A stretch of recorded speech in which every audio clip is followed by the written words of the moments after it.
Welcome everyone back to Into the River. So excited about today's guest. I say that every time, but this is a really special one that I've been planning for we've been talking for a couple months, right, Chuck? Yeah, we have. Yeah. I'm real excited about this. I'm so excited. I can't even begin to explain how timely it was for me to come across your videos and so many other people. But before that, let's just introduce everyone to you, your life, your story a little bit. Chuck Swindoll, take the floor. Yeah, well, okay. So I was born and raised in a Christian family. My father is an international minister.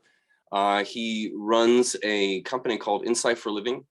And so my childhood was very odd in the sense that I grew up in a very different situation than most people, in that I was within an extremely powerful family. And I didn't understand how this would influence me over my life. But at the time, dad was just dad. I played catch with him. We watched football together.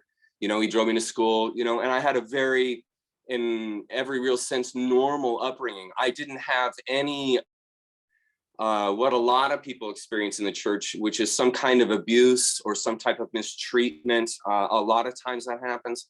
I actually had quite a good experience in Christianity, believe it or not. I actually didn't, when I left, I wasn't shaking the dirt from my shoes. I wasn't angry. I didn't have a vendetta. The book wasn't written with an angst. It just simply was an outpouring of life experience. And so, yeah, my upbringing and childhood was fairly normal in that sense, but it was completely abnormal to what the normal is for most people because of the influence that my father had on me. And then I graduated high school in '88, and then I really never liked school. I had some horrible experiences in school, and so I had no collegiate aspirations at all. I just simply wanted to get out and live life. I lived with some friends near Santa Barbara for a while, and then I went to a school, learned engineering, and then I ended up, long story short, I married my wife shortly thereafter in '92. And then I took up an engineering position, actually working with my father. That was, fast forward to 19, good gracious, my memory fails me. But I was there for 15 years until I was age 40, about age 40, 43, right around there. And during that 15-year tenure that I was working with my father, right at the tail end of that was when I started realizing I'm not sure that this religion and what's going on is really what I think it is. And I had, like a lot of people, I had persistent habits and problems in my life that I couldn't get rid of. I had issues in my life that I couldn't resolve. And using the Christian typical means, which is prayer, accountability, having a partner that you talk to about this stuff, going to church, some kind of Bible study, these kind of things are the norm for how you resolve this kind of thing. And there wasn't good answers the further I went down in sort of the rabbit hole of the psychology of Christianity. And that's really where the whole thing began to spring open. I had a bout with cancer. I fought that off. Oh, let's see, that was about 10 years ago. We moved here to Washington in 2013. So I contracted cancer around the end of 2011, and I fought it for about a year. That was a springboard for the book. Cancer was the calisthenics for getting ready for what was to come, as far as becoming aware of how unaware I was of reality. And cancer knocked me out of reality, knocked me out of normalcy, completely went against all of the answers that I normally used in Christianity for resolution. And I didn't find them. And cancer, it demands of you. It doesn't wait. It has no patience. It's coming after you, and you have to decide and move. You don't have time to think about it, mull it over, and this kind of thing. You got to decide and act, because it's aggressive and it's wanting to kill you. And that changes your whole psyche. It makes death so real, you can't believe it. I still get teary-eyed thinking about it. It was a horrendous experience, and that really opened the door for me with studying the psychology of what I believe, the psychology of Christianity, the issues, the identity crisis that it causes in the person and how this affects how they perceive reality, how they perceive themselves and others in the world, and so forth. So that's a really long answer to your question, but that's a really quick synopsis of how I got from birth until, to where we are today. No, I appreciate that. And I actually, one of the videos I haven't watched, and there's very few, is the story about you overcoming your health issues.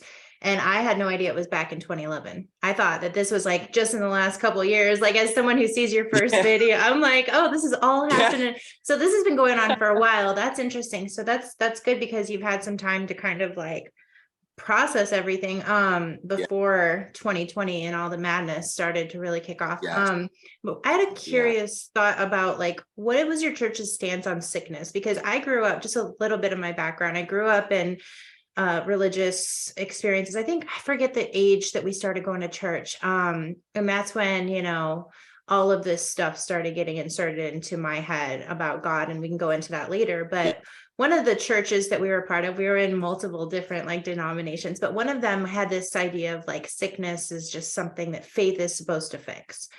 Is that like, what was your church's kind of experience with illness? Because it's almost like if people didn't get better, it was somehow their fault for not having faith. I remember that my dad was chronically ill with ulcerative colitis for years. And I remember there were certain times in life where it was almost like people were getting blamed for being sick. So what was your, I think that's a part of any Western religion, because the person, as far as getting sick, there's some blame often placed on the person because they're a sinful creature. I mean, they're a sinful creature, and so they ooze problems. And so it's interesting you bring that up. But my upbringing with sickness was fairly normal. We weren't like real charismatic or Church of God kind of thing where you just pray about it and you just leave that broken arm to heal on its own. We weren't that extreme, really. I mean, heck, I had allergies all growing up. I was going to allergists all the time. It wasn't, laying hands on me and praying that I don't have allergies. I mean, I was a part of the medical system in that sense.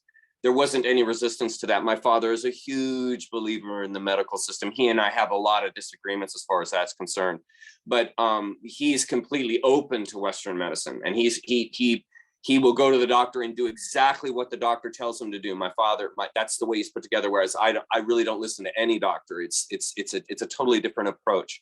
Okay. And so my attitude towards that was my own development. That was not something that came out of the church. That was just how I began to understand, okay, Western medicine is this whole nother ball of wax, and it's much better to go with this natural side. And so I've been much more embracing of that than he has. And so no, the church wasn't resistant to medical condition and all, or to medical treatment, but there always was, is there something in your life that you need to consult the Spirit about? Is there some kind of hang up? Maybe this is God trying to, they always put God into a very personal image, but maybe this is God, specifically trying to steer you in this other direction because you've lost your way. And so you're going to be sick, and that's not going to stop, Chuck, until you resolve whatever it is that's causing this thing. I mean, that can happen. It wasn't common, but yes, it was a part of it, because shaming kind of goes part and parcel with being a sinner. So that definitely was part of it, but it wasn't a main emphasis. Okay. Yeah. So no, that's good. My experience was a little worse. So I like it when it's a little more balanced. What was it like? Because I grew up knowing your dad's name, and he's like a global phenomenon in the Christian movement. He's like up there with Billy Graham and all of these. So was your church a mega church? Did you have what was it like experiencing that upbringing? Just like having your dad being so renowned. Yeah. As I said earlier, my father was my dad, and I really didn't realize the power that he held until I really got involved with his ministry, working at the church, and the Insight for Living was always just where my mom went to work. The pulpit was just where my dad worked. This to me as a child was normal. And then we would, I remember when I was probably around 10 or 12, we started doing calendars for IFL, and we started having big photo shoots. And you know, everywhere when his popularity started to kick off around 1978. I remember going to restaurants, and everywhere we went, people knew him. Everywhere we went. I mean, he would get stopped by police officers, and they'd see that it's Chuck Swindoll, and they wouldn't give him a ticket. Just, you know, it's sort of like you have this golden key. And this, as the son of all of that happening, really ill prepared me for the reality of life, for the harshness of life, for the pain that life is. It, in many ways it reflects, and I'm not trying to make any connection here, but in many ways it reflects the idea of how the Buddha grew up, where he grew up as the son of a king, of a ruler, and he went out one day on the cart and noticed people sick and dying and in harm, and he's like, you know, what is this? And it's because he had never been exposed to that hard of a reality. And so I grew up kind of in this dreamy reality where we had incredible power and recognition. And this was normal for me. And I didn't realize how much that alienated me from everyone else, from my friends, from everyone. And looking back now, I see how it really affected my friendships. It really got between me and them because it's so abnormal. It's so crazy. Like, I'd be with friends and we'd go to the restaurant, and like they're looking around, and everyone in the restaurant is looking because it's my dad that's come in. It's like, and to them, this is like, what the heck? But to me, it's just like, no, this is just normal. And as I aged and as I got into my 40s, I realized, looking back, oh, that's why these things were happening with my friends, because I'm the rich punk. I'm the kid that has the power and the money, and it was just, and it's disgusting. It's really disgusting. Like, when you see people who are that privileged, as a human being, you're just naturally revulsed to that, because it's just like, that's so like outside of reality. And we as human beings, we love to connect. We love to see ourselves in others. And it's very difficult to see yourself in someone who's living in this power world. And so I didn't realize how much this really affected me and my friendships and my reality until I completely left and came here to Washington after I had cancer, because cancer knocked me out of that realm, that sphere of unawareness. And it broke me out of that identity of identifying through this very powerful institution in my father to, no, I want to have my own identity. I want to have my own reality that isn't tainted, so to speak, by this overwhelming shadow that my father casts. As you said, he's a global figure. And it's not, I don't want to be that. I don't have aspirations to be like my father and have his success. What I want is my own identity, my own who I am, for people not to see me as Chuck Swindoll's son, but for people to see me as Chuck Swindoll. And that, I mean, that would mean the world to me to be able to realize that, but it's really difficult with this last name. And so you can't even find you on YouTube. It's all your dad. Like, I have had to send your links to so many people, and then it'll play his videos after yours. Have you seen that? That's exactly right. Yes, because we have the same name. And there was discussion early on before I started my YouTube channel was to change my name. And I was just like, no, I'm not going to let go of the name I was given. This is my name. I'm not going to deny, reject, run from, avoid that. I'm going to just, this is the cards, this is the deck that life gave me. I'm going to accept that. That's one of the big things I learned with cancer, is accepting reality, accepting the fact that you can't change it, accepting the fact that you have to do this. You cannot say no. You can't eat sugar. You can't eat this. You have to go to bed then. You have to do this yoga. It's like one of these things whereby it's demanding of you, and you learn to be receptive to that. You learn to be receptive to life. Growing up in a power family, I got what I wanted. What I saw, I liked, I went and got. Whereas the reality is, no, that's not how life works. You have to have this entirely different approach when you don't have those automatics in place. And so, yeah, I kind of lost my train of thought there, but yeah, I lost my train of thought. What was your main question? And I'll get right back in. Well, I think I sidetracked you because I brought up the YouTube, your dad's name we were talking about. Got it. Yeah. So there was talk of changing my name, and it was just like, no, I'm not going to run from that. I'm not going to do that. Yeah. And I really am happy about that decision. And yes, you're right. There's virtually nothing I can do to stop what you're seeing happening. And I know that my father certainly doesn't like it, because he certainly disagrees with my position. And we've only briefly talked about it. It's very uncomfortable. It's because my position is so incredibly heretical. It is really the antithesis. And so he can't relate to me. My father and I were always close. When we worked together at church for 15 years, we never one time had a disagreement. We Wow. got along splendidly. We had offices next to each other. We ate lunch once a week together. I have incredibly fond memories of my father, incredibly wonderful memories of my father, and my experiences with him in church and as a boy. But with the stance that I've taken now, it has really severed a lot of that connection, because the Christian sees the world through this dualistic perspective where you're in or you're out. There's no room for middle ground. You align theologically, you align by the law. And I very much don't like to square around world. And so my father loves to square the world. He loves to have everything in place, his ducks in a row. They got the spiritual map figured out. You got eternity figured out. You got your past figured out. And it's all very set. And I come into the picture and I throw minefields into all of that stuff, but I'm not doing it angrily. Right. I'm not doing it with a vendetta, like I'm going to prove you wrong, this kind of thing. It's more like, hey, when you look at it from this other perspective, how does it still make sense?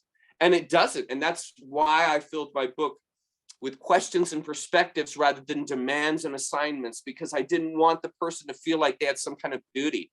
This is identifying who you are. This is getting out of the identity crisis that Christianity puts you in by labeling you as a sinner. And the book really works to pry into that. And it's hard to do for the person who's got everything all squared. It's like, why are you disrupting the house? It's all done. It's perfect. Why are you coming in and ransacking the place and changing it all up when it's all organized and set? And so that's what I present to my father. And he, it's disruptive. How could it not be? His entire life is Christianity. His entire world is Christianity. He's written over 100 original books on and based in Christianity. This is a person who cannot see the world in any other way. And so really, it just comes down to love. That's the way it is with me and my father. It's just, we disagree, but I'm still the same Chuck. He's still the same dad. Nothing's changed. We just see spirituality different. We see life, the world, everything, ourselves different. But I have plenty of room for him to believe whatever he'd like, no matter if I give him angst or disruption. Love surpasses these things. And so for us, it's become more intimate in one sense, but in many ways, the identity, the seeing me and my father seeing himself in me has really become distant. And I miss that. I miss that, because I was very close with my father. We got along very well. And like I said, we interacted almost daily for 15 years. And we never, I don't even think we ever raised our voices at each other, ever. It's incredible. And we're in the center of this massive church. And the psychological go downs that happen in a church.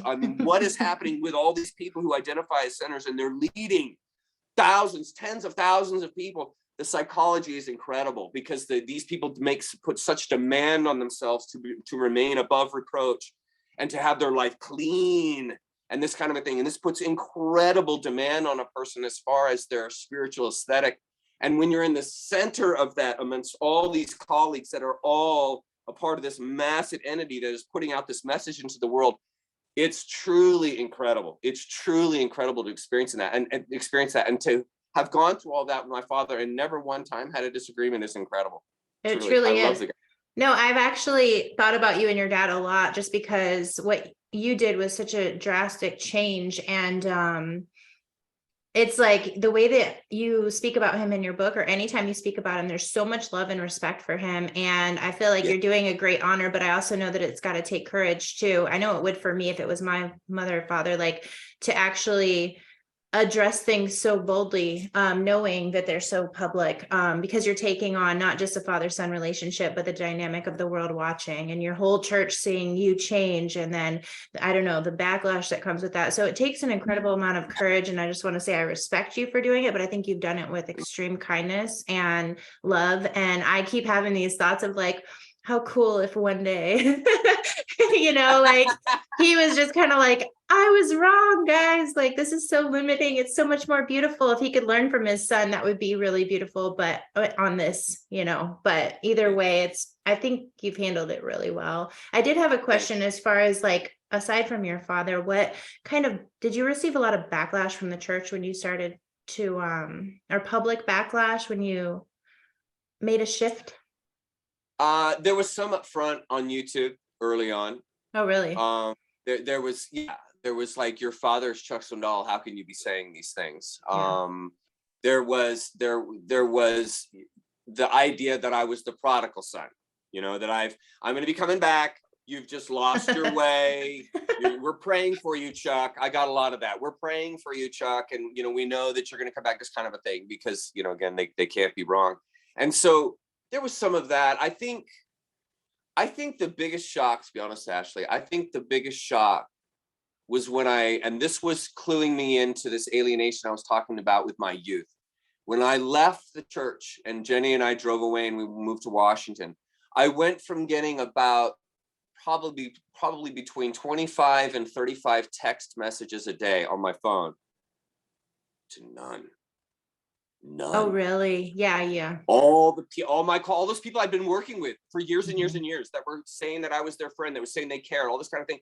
Never one time called, never one time reached out, never an email, nothing. It was just vaporized. Yep. And so it wasn't like I got a bunch of feedback. It was just like, well, you were I'm all by myself. You were out of the fold. I'm out of the circle of trust. Yep. I've left the circle of trust, and I'm sort of an untrustable figure because I have direct access to the dude at the top. And so these people that are interacting with my father are going to walk on eggshells around me because I'm not speaking the right language. I'm not saying the right things. So it puts their job, their life, their relationship to my father, they think, in jeopardy if they continue this relationship to me. And this is the way I'm talking about when I was a little kid.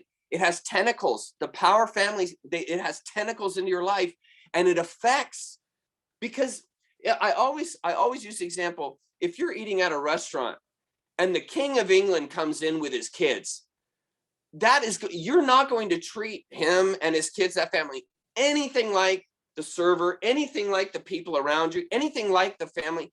Those people, whether you like them or not, or whatever the case may be, they bring about radical feelings in people, unavoidable. And so every single person is going to change. And that sphere is invisible to the people who are in the sphere. So I was oblivious to it. My father, my mom, my siblings, my brothers and sisters, everybody's oblivious to it. And since basically all of my siblings have stayed in the church and have stayed with my father and in the ministry and so forth, except my brother's done his own thing, but my two sisters are still very involved.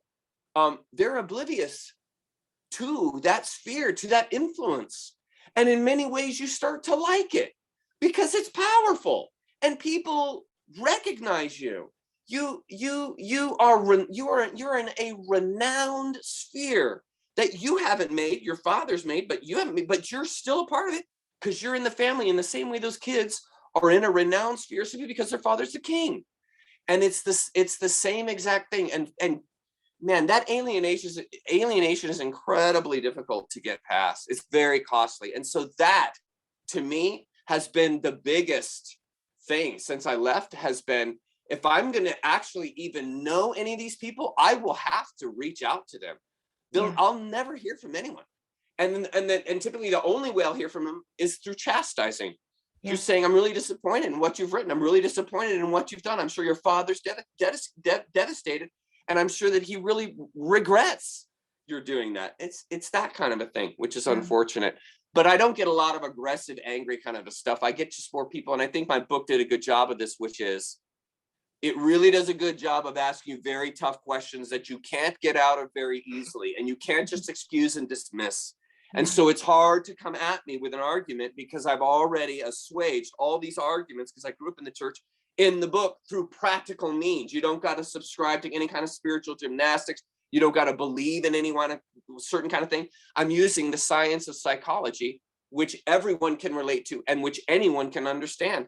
And if you use that language to speak to someone to show where they have simply not seen something, it's incredibly awakening. It's very awakening for people because they see something in a light that's like, wow, I never thought of myself as an imperialist, but the way I'm going about thinking that everybody should be a Christian in the world in order to be right, that's imperialism. That's just not a good idea. And when a person gets hit with that reality, it's like cognitive dissonance does the work.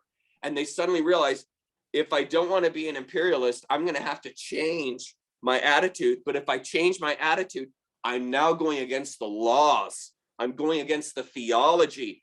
And that's a step that most people just aren't willing to take. They're willing to play around with the idea, but they're not actually willing to do what's necessary to not be an imperialist. You know what I'm saying? Oh, absolutely. Yeah. You said earlier something about you messed up the house or whatever. I'm like, no, you removed the house. You kind of are telling everyone that the house is in your mind and it's not real. And it's like, I have to say, like, so real brief on me. Like I said, I grew up in those, like, I call them cults. Some people mock me for saying I was in cults. They're like, oh, then you're just susceptible to cults. They were just churches.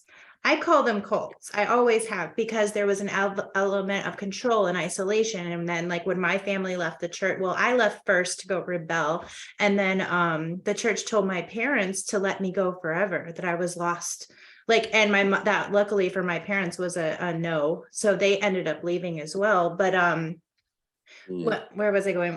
When I left, like, my family left, they were completely ostracized, and all the family members that they had brought in for a while, like, super distant from them. So we definitely understand that experience. And that was over 20 years ago. And my family has been free from religion since then, from any of it. And honestly, I lived the best life through that time. That is awesome. It is awesome. Your family has left religion. Is that what you said? Absolutely. Yeah. Like 20 years ago.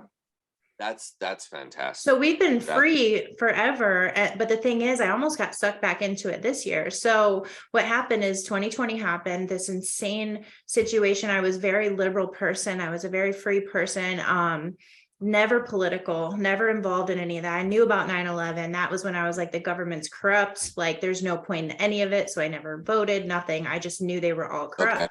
Well, then 2020 happens, and I saw myself more on the left because of the way I think. I'm a very free spirited person. I'm always like for the underdog. But then when 2020 happened, I started really digging into politics, like you described in your awakening, how we have to go learn those things. I was one of those people that was like, wait a second. I started looking at Donald Trump. I started looking at all these things, and I'm like, it is not what they were telling us. Where did I get these ideas if I didn't even watch the news? How were they implanted in my brain? And then I had to so I've been in that process for the last 3 years of going so deep into the political stuff and trying to make a difference by being outspoken, that I got sucked into almost like a political cult with this woman. And a lot of the people that I'm in a community with now are people who have exited, and we're seeing the same things that you're talking about. We've been excommunicated by people I talk to every day on the phone, all of a sudden judgmental towards me, won't speak to me because of some woman they don't know that I am calling out. So that experience happened. And then right before I found you, this is like the quickest synopsis ever, but right before I found you, I had faith coming back into my life. I don't know how else to call it, but since 2020, I was awakened to an idea of the divine. I guess it zoomed way out in my perspective of the world. And right before I found your videos, I was entertaining the idea of going back to being a Christian. And I actually professed, like 3 podcasts ago, I'm a Christian now. This was a couple months ago. And that lasted like 2 weeks. And my mom is so funny because she was telling my dad, she told me later, like, she's not a Christian. Because she's like, she's just going through a phase. And I'm like, but what I started doing was reading the New Testament and seeing like the life of Jesus. And then I realized after leaving this woman and this cult, I'm like, I'm never going to fall for cults again. I almost did right away. And it's like, then someone sent me your video.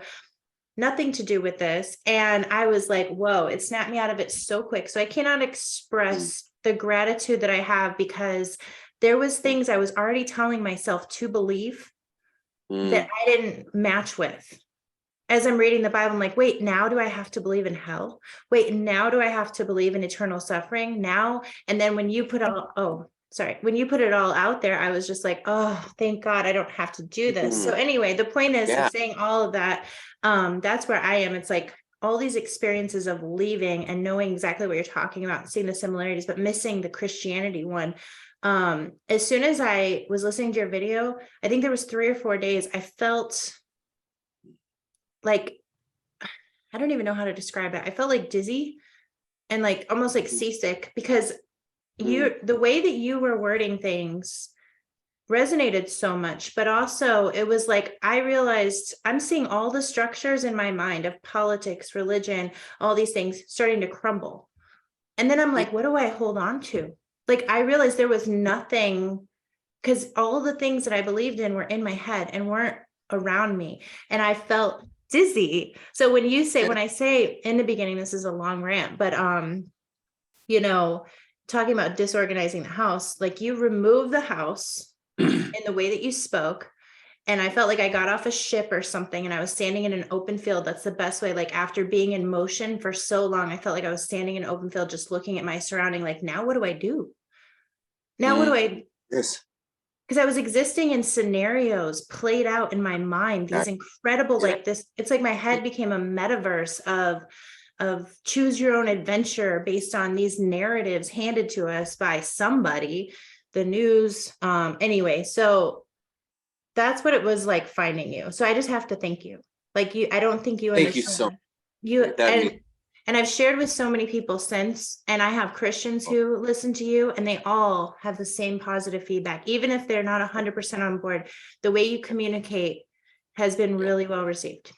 Wow, I really, really appreciate it. The funny thing is, the whole thing started. I was just driving home in my truck from work. This was years ago. I had no YouTube channel. Really wasn't interested in that. I just wasn't into it. And I had started to do a lot of writing on Facebook. This is way back in 2015, and just started sharing my opinion. I'm very open about my opinion. I don't run from being the only guy in the room that says that. Those kind of things don't cause me any anxiety or problem. I'm completely happy standing alone.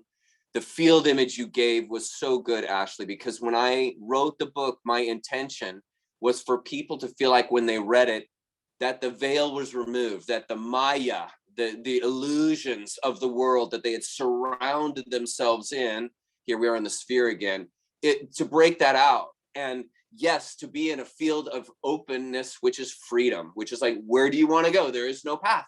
Where do you want to go? And when you were talking earlier, where you said at two weeks ago or something or other, you said that you had identified as Christian. And I think that's so good that you said that, because it really is an identity crisis that Christianity puts into people. And it is not something you slough off like skin. It takes work. You got to exfoliate. It takes really hard work to get that skin off, because you've identified as a sinner. You've identified as a Christian. And to remove that costume is extremely difficult. And that's really, Ashley, people ask why I was so vulgar in some of my book. I did that for the very specific reason of like trying to knock people, like, what is he saying? Like, why would he use this description of wearing a condom in regards to spirituality? Like, what is he doing with that? And the reason I did that was for people the people that just don't get it, to read that and be like, okay, wait a minute, like what? And where you stumble, there's your treasure. It's a great quote by Joseph Campbell. Where you stumble, there lies your treasure. Another one is, when falling, dive. And it's the idea that, like, where you're at, you're identifying as a Christian, you realize, no, I'm not, you're falling. And Joseph's idea was, dive. There's nothing wrong. There's no problem. There's no issue. Dive. And you'll realize, oh, this is just part of life, is finding my identity in all of my experience, in all of nature, and learning more and more, and never being locked into one spiritual take, But actually, there are awesome spiritual takes in Hinduism. There are awesome spiritual takes in Buddhism. And there are awesome spiritual takes in Christianity. But you don't want to take any of these and adorn them as, this is my costume, because then your identity is cloaked. And the whole identity is being an individual, and the whole idea is being an individual. And the wise individual is going to take the meat from Christianity, is going to take the meat from Hinduism, is going to take the meat from Buddhism. And they are going to amalgamate these things so that they're a wiser, more aware, enlightened person, because none of these disciplines are ever going to clue you in completely. You're going to need all of them to begin to understand the larger sphere within which you exist. And so, yeah, there's a lot to it, but identity is the center. Who are you? That question that Alan Watts asked his entire career. That's the one. Who are you?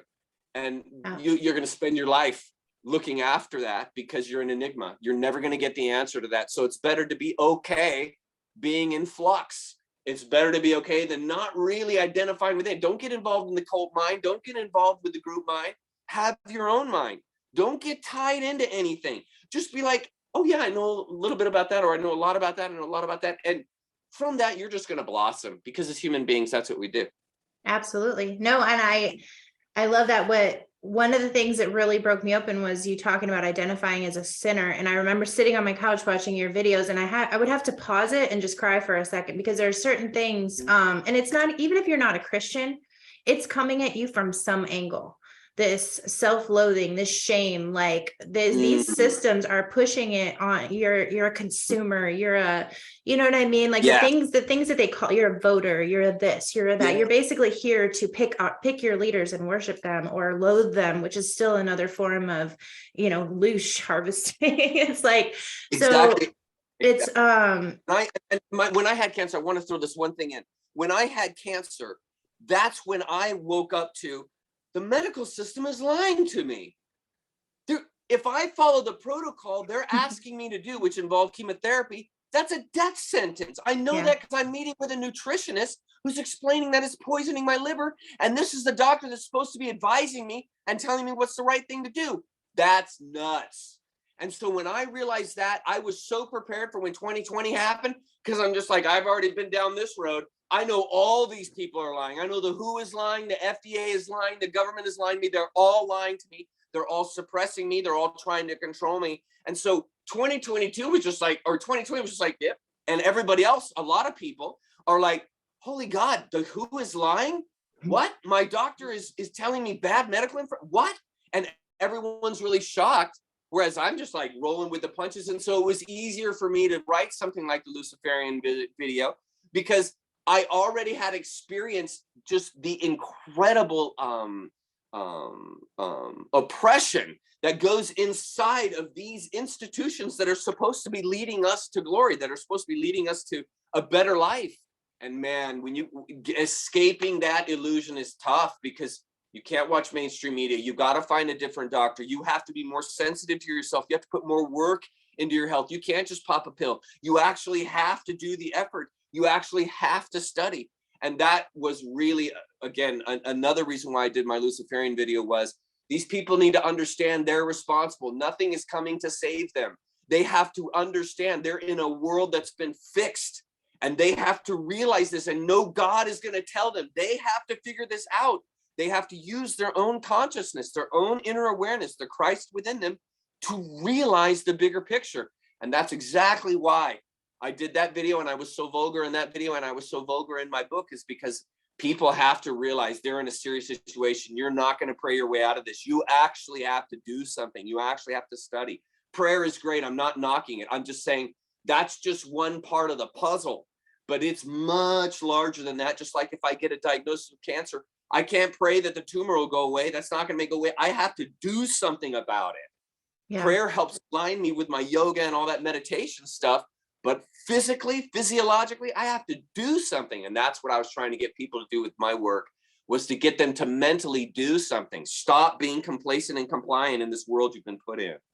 Yeah. Absolutely. Well, I think that one thing that hit me and occurred to me while I was watching, one is when you said that we have poles, like almost like we are what is the way that you said it about us being a whole person? Like I realized that I had viewed myself as a fractured person, and this idea of God being some without thing, Heavenly Father or whatever, is essentially putting me in a state of lack and disconnectivity of everything around me. And that's another one that I had to sit with for a while, because I realized, like, when you hate yourself, when you deny your anger, when you deny elements of who you are that are necessary, they're a part of the whole. I was sitting there just thinking, like, I am whole and I am lacking nothing. And I am an experience, and I am a representation of all that is. And what I choose to do with it is up to me. And naturally, when you think that way, I think Christianity has this idea that left to our own devices, we are inherently bad. Like, you talk a lot about this whole idea of sin. And when I think about what do I want to do, I want it to be beautiful. Like, I think that we're naturally inclined to laughter, love, expression of creativity, and all of this once we're like separate. But this idea that they are so good at, and I want to go a little back to Rome, if you don't mind, when they inserted all of this, because I had seen the whole cabal and all of that until I never factored Christianity in. So once I did, I was like, it's complete now.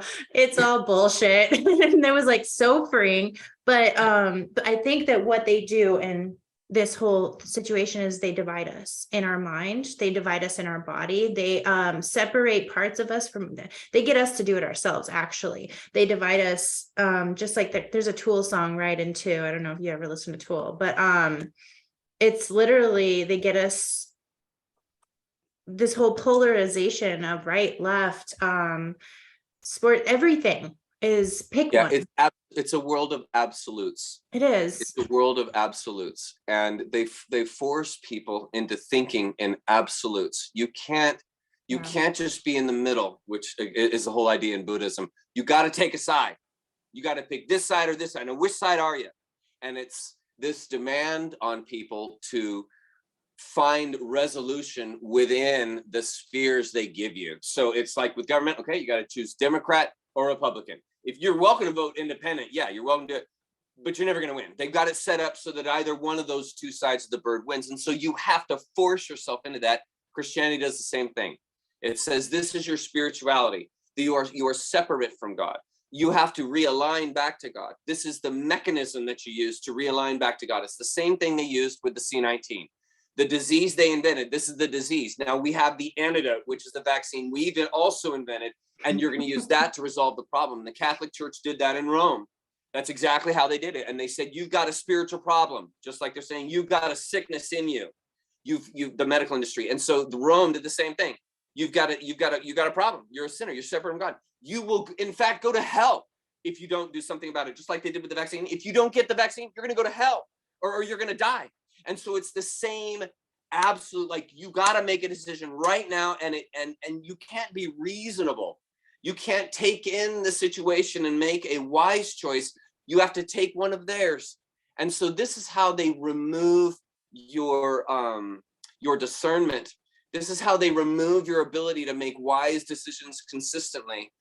And that's done in Rome by calling you a sinner, because a sinner doesn't make good decisions. A sinner can't be trusted. A sinner, you can't depend on a sinner. A sinner is not going to avoid sin. They're going to run after sin. And so this angst, this lack is put into people. That was done in Rome. It was put into people so that they can be controlled, because then whatever Rome says, Pope is the voice of God, you have to do, because you're a sinner, you're not worthy. But you certainly think that you're worthy because you follow their prescriptions, but they remain in charge. As you know, they didn't even allow the Bible to be read outside of Latin. Nobody knew Latin. So nobody actually knew what the Bible said way back in the early times, back in the Protestant Reformation. I mean, people didn't even really know what the Bible said. They're getting it all from the Catholic Church, who is completely in charge. And we see that now in our society. These institutions, government, medical, spiritual, are all trying to say, no, this is the only reality for you. This is the only way you're going to stay healthy. This is the only way you can know God. This is the only way you can live. It's like, that's control. That's disease. It's menticide. It's poisoning the mind with absolutes so that the mind can't be reasonable. And all your judgment, all of your compassion within that comes out of the sphere of identifying and understanding a situation because you see yourself in it, is removed because you're only allowed to see the situation as they tell you. So you can't actually trust yourself. And being a sinner, you'll never trust yourself, you see. And so all of this works against the person self-identifying. It is an identity crisis that these people, that these institutions are putting into people. And that's why people have to realize the compassion within themselves is where they're going to find the center. The compassion within themselves is where they're going to find the way that works for them, the way that is conducive to their life, conducive to their environment. That's why I've always thought it's so crazy that Christians come along and say, yes, every single person, human being born on the planet, unless they accept Jesus Christ as their savior, admit they're a sinner, they're going to go to hell, or they're going to face some type of purgatory or Hades or something, and they'll have to pay for it in some way because they are separate from God. And I always thought to myself, well, there's a whole lot of pygmy Indians that have never heard of Jesus. And there's a whole lot of people in all these countries that don't even speak English, that don't even have a Bible in their language. And you're telling me all these people are all going to hell? And according to the law, they are. Yeah. And so it's like you push people into extremes of absolution like that, you make them nuts. You turn families against each other. When their own child is gay, the family will literally send them to a camp to like reprogram their mind. It's like, what are you doing? Yeah. Like you have to let these kind of things express themselves. And when you try and come in and control, you destroy families, you destroy friendships, you destroy relationships. And that's really the crisis that's within Christianity. It really does harm the family in the ways that you have described to me today. Well, and it's an unending, like talking about sin. There was a whole part where you talked about, you know, your child and learning natural consequences. And as I'm listening to the book, had all these memories flood back of, you know, I was free, happy child. And then religion came in, and then I felt things that made me really uncomfortable, but I did anyway, like telling my friends about Jesus and trying to get them to say some magic word prayer. And in my heart, everything about me said wrong, wrong, wrong. But I was learning to ignore my intuition. Just like the church taught us doubt is a sin, I was learning to not ask questions. Like it's very calculated the way these things are happening. And then you find yourself doing things that go against your spirit. Hell never made sense to me. It didn't resonate. Heaven was terrifying to me. I was, How old were you? I think 7 to 8 when we started going to church. And then, yeah. But when did you realize, you were saying though earlier, just a moment ago, you were saying that you began to realize, wait, that doesn't resonate with me. How old were you when that happened? as young as I can remember. It was immediate. See, I am so jealous of people like you because I never had that. Really? I thought this is the way that it is. Christianity is the way. That is it. I completely subscribe to the idea of, well, too bad for those pygmy Indians. They're all going to hell. Bummer Bob. That's how. Really? I mean, Well, you had it, I think, since birth, right? Like yours was, I think I had the first 6 or 7 years of my life where my parents weren't like, it wasn't a big deal. They weren't really religious until it seeped in. And yeah. Because it's separated into groups. They alienate in groups and out groups. And so we as Christians are here in our in group. And so it's very easy to push aside, dismiss, not listen to the people that are outside the group. And you know, the language is such a big deal. You know what might have helped? What's that? We moved a lot. So we went to different churches. So it gave me a good sense of the world. Like I remember the first school I was in, I was ignored, not hated or loved, just ignored. The very next school I went to, I was the most popular girl. And then I went to one where I was disliked, you know what I mean? And I started to realize like a view of the world, and the same with the churches. So we went to multiple different churches. So I think seeing the way that they were different kind of helped with the critical thinking a little bit, because some weren't pushing the same shit as others. But that might have been, but I still bought in. I was actually the teen. Well, before that, I'll just say back to the heaven thing. Heaven always terrified me instinctually, because I was told it was this bowing down and worshiping constantly. And to me, I was like, that sounds like, I didn't have the words to say that sounds like a slave, but I was terrified of being in this beautiful grand place and I can't even enjoy it. I just have to like be prostrate in this one place. Like to me, heaven scared me more than hell. When I walked away at the age of 17, I still fully believed in hell, but I decided I'd prefer hell over the guilt. Actually, when I walked away, I wrote God a letter because of that shame. I remember every Sunday at church, falling on my face, bawling, begging for forgiveness. I felt clean until Monday. And I was Yeah. a good kid. Yeah. I wasn't out doing horrible things. Yeah. I Right there. remember waking up in the middle of the night being like, I forgot to read my Bible today. Because Yeah. my youth pastor Yeah. said, if you wake up and eat breakfast before you read your Bible, you love food more than God, and shit like that. So I would wake up in a panic, read out of some weird sense of obligation, like I did my duty for the day. So I remember that I always felt in my mind in my teens, like I was chasing a carrot that was always in front of my face, and God, every time I got close, it was like moved, or God was always raising the bar of Yeah. where I couldn't reach. And when I left, I wrote God a letter and was like, why did you make me this way? You did that, not me. I didn't choose to come here a sinner. You did that. So you fucked up. I was so angry. And I was like, I choose hell.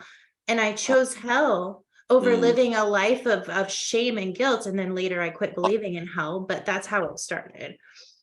That's really interesting. I have a lot of parallels with that, Ashley.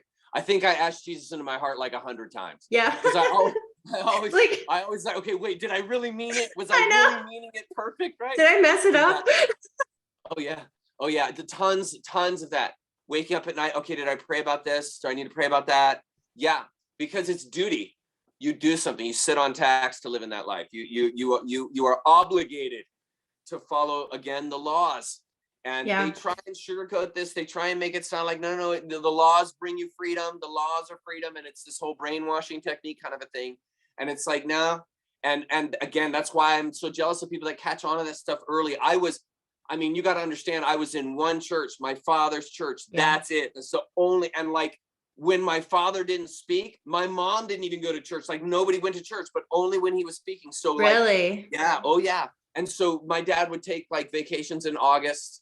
And so he would get like 3 or 4 weeks off and we wouldn't go to church. And I would always think to myself, like, if I wake up and tell my mom, I'm not going to, or I don't want to go to church, I'm sick or whatever, like she lays into me like, dude, no, we're going to be going to church. Like we go to church, is what we're going to be doing.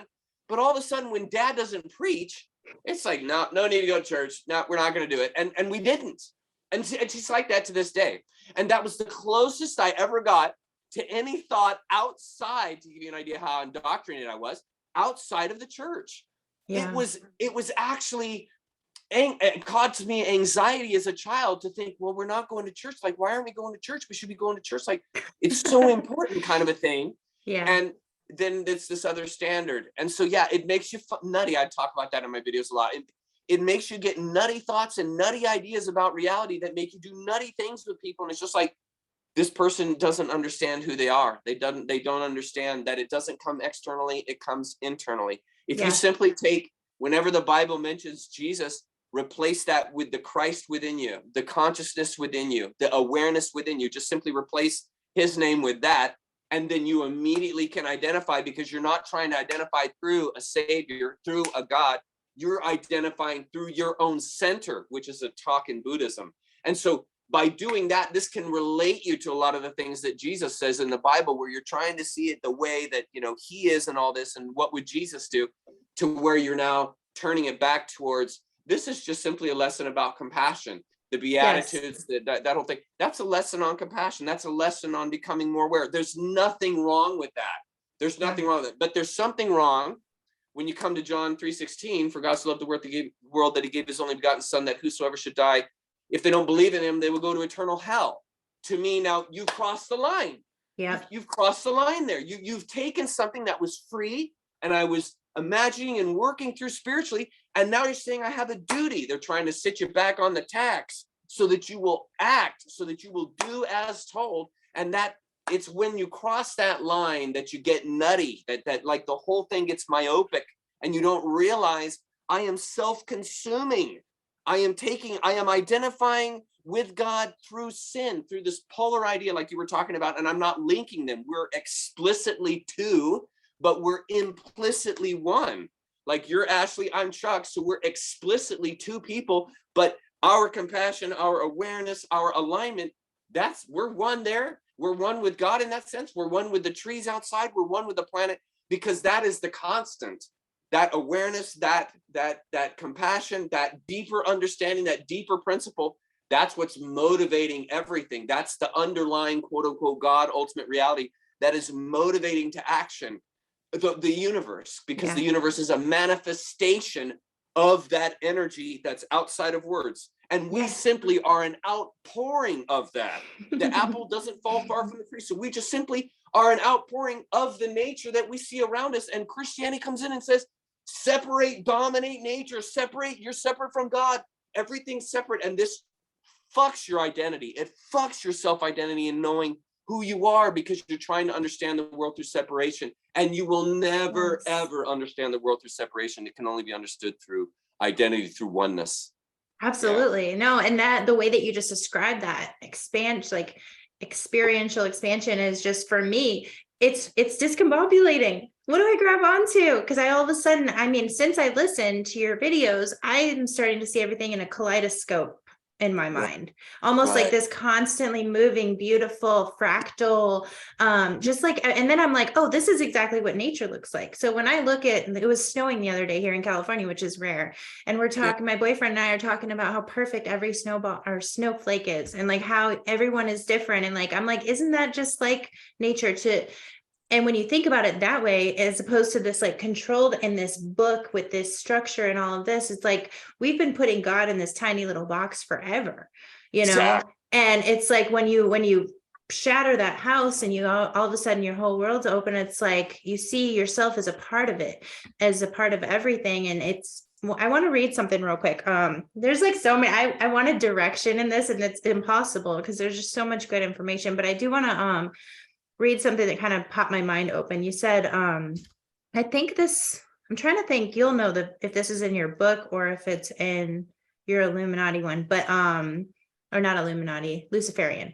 You said, since our spiritual life is our beginning and end of deeper understanding, a spiritual threat of sin and hell, rather than the physical threat of imprisonment, is a more cunning means of controlling human awareness.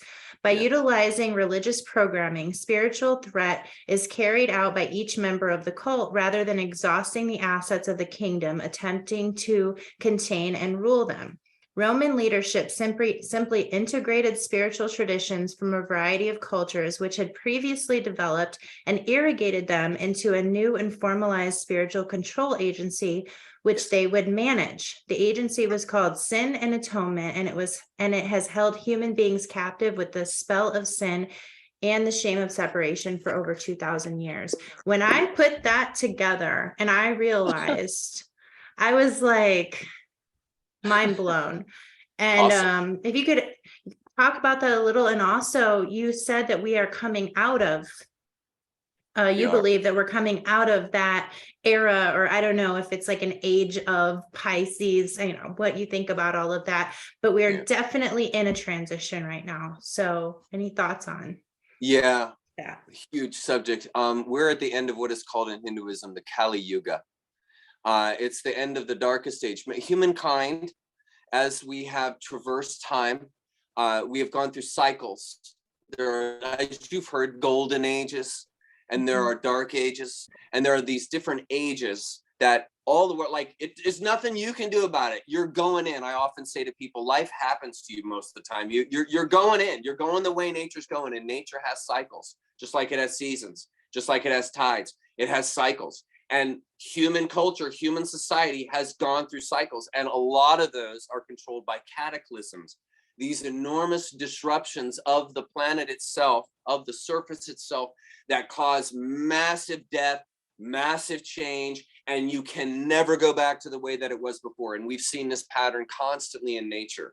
And so, to try and bring in what I said there, what has attempted to happen in this last dark age that we've been in now for a few hundred years, what has attempted to happen is the people who have embraced this idea of control have attempted to come in and so poison the minds of all humanity that they willingly go into a golden age, accepting that they will be tormented as the golden age. So brainwashing and screwing people that they will actually believe in things like, well, I'm going to heaven and you're going to hell.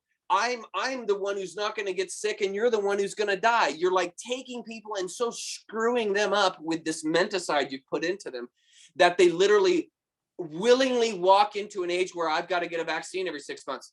I have to go to this church in order to not go to hell. I have to do this behavior, whatever it is. And those people will like bask in that glory. Like, I got my shot. I'm all good, man. I'm totally happy. I'm totally stoked. So like they're walking into this poisonous situation willingly. And that's exactly what they're doing with religion. It's exactly what they did in Rome, and it's exactly what they're doing now. And this is so conning, so screwing up the person's mind that they don't have enough common sense left in them, enough to say, wait a minute, that doesn't make any sense. They become so obedient that they don't even see any other option but the one that was handed to them.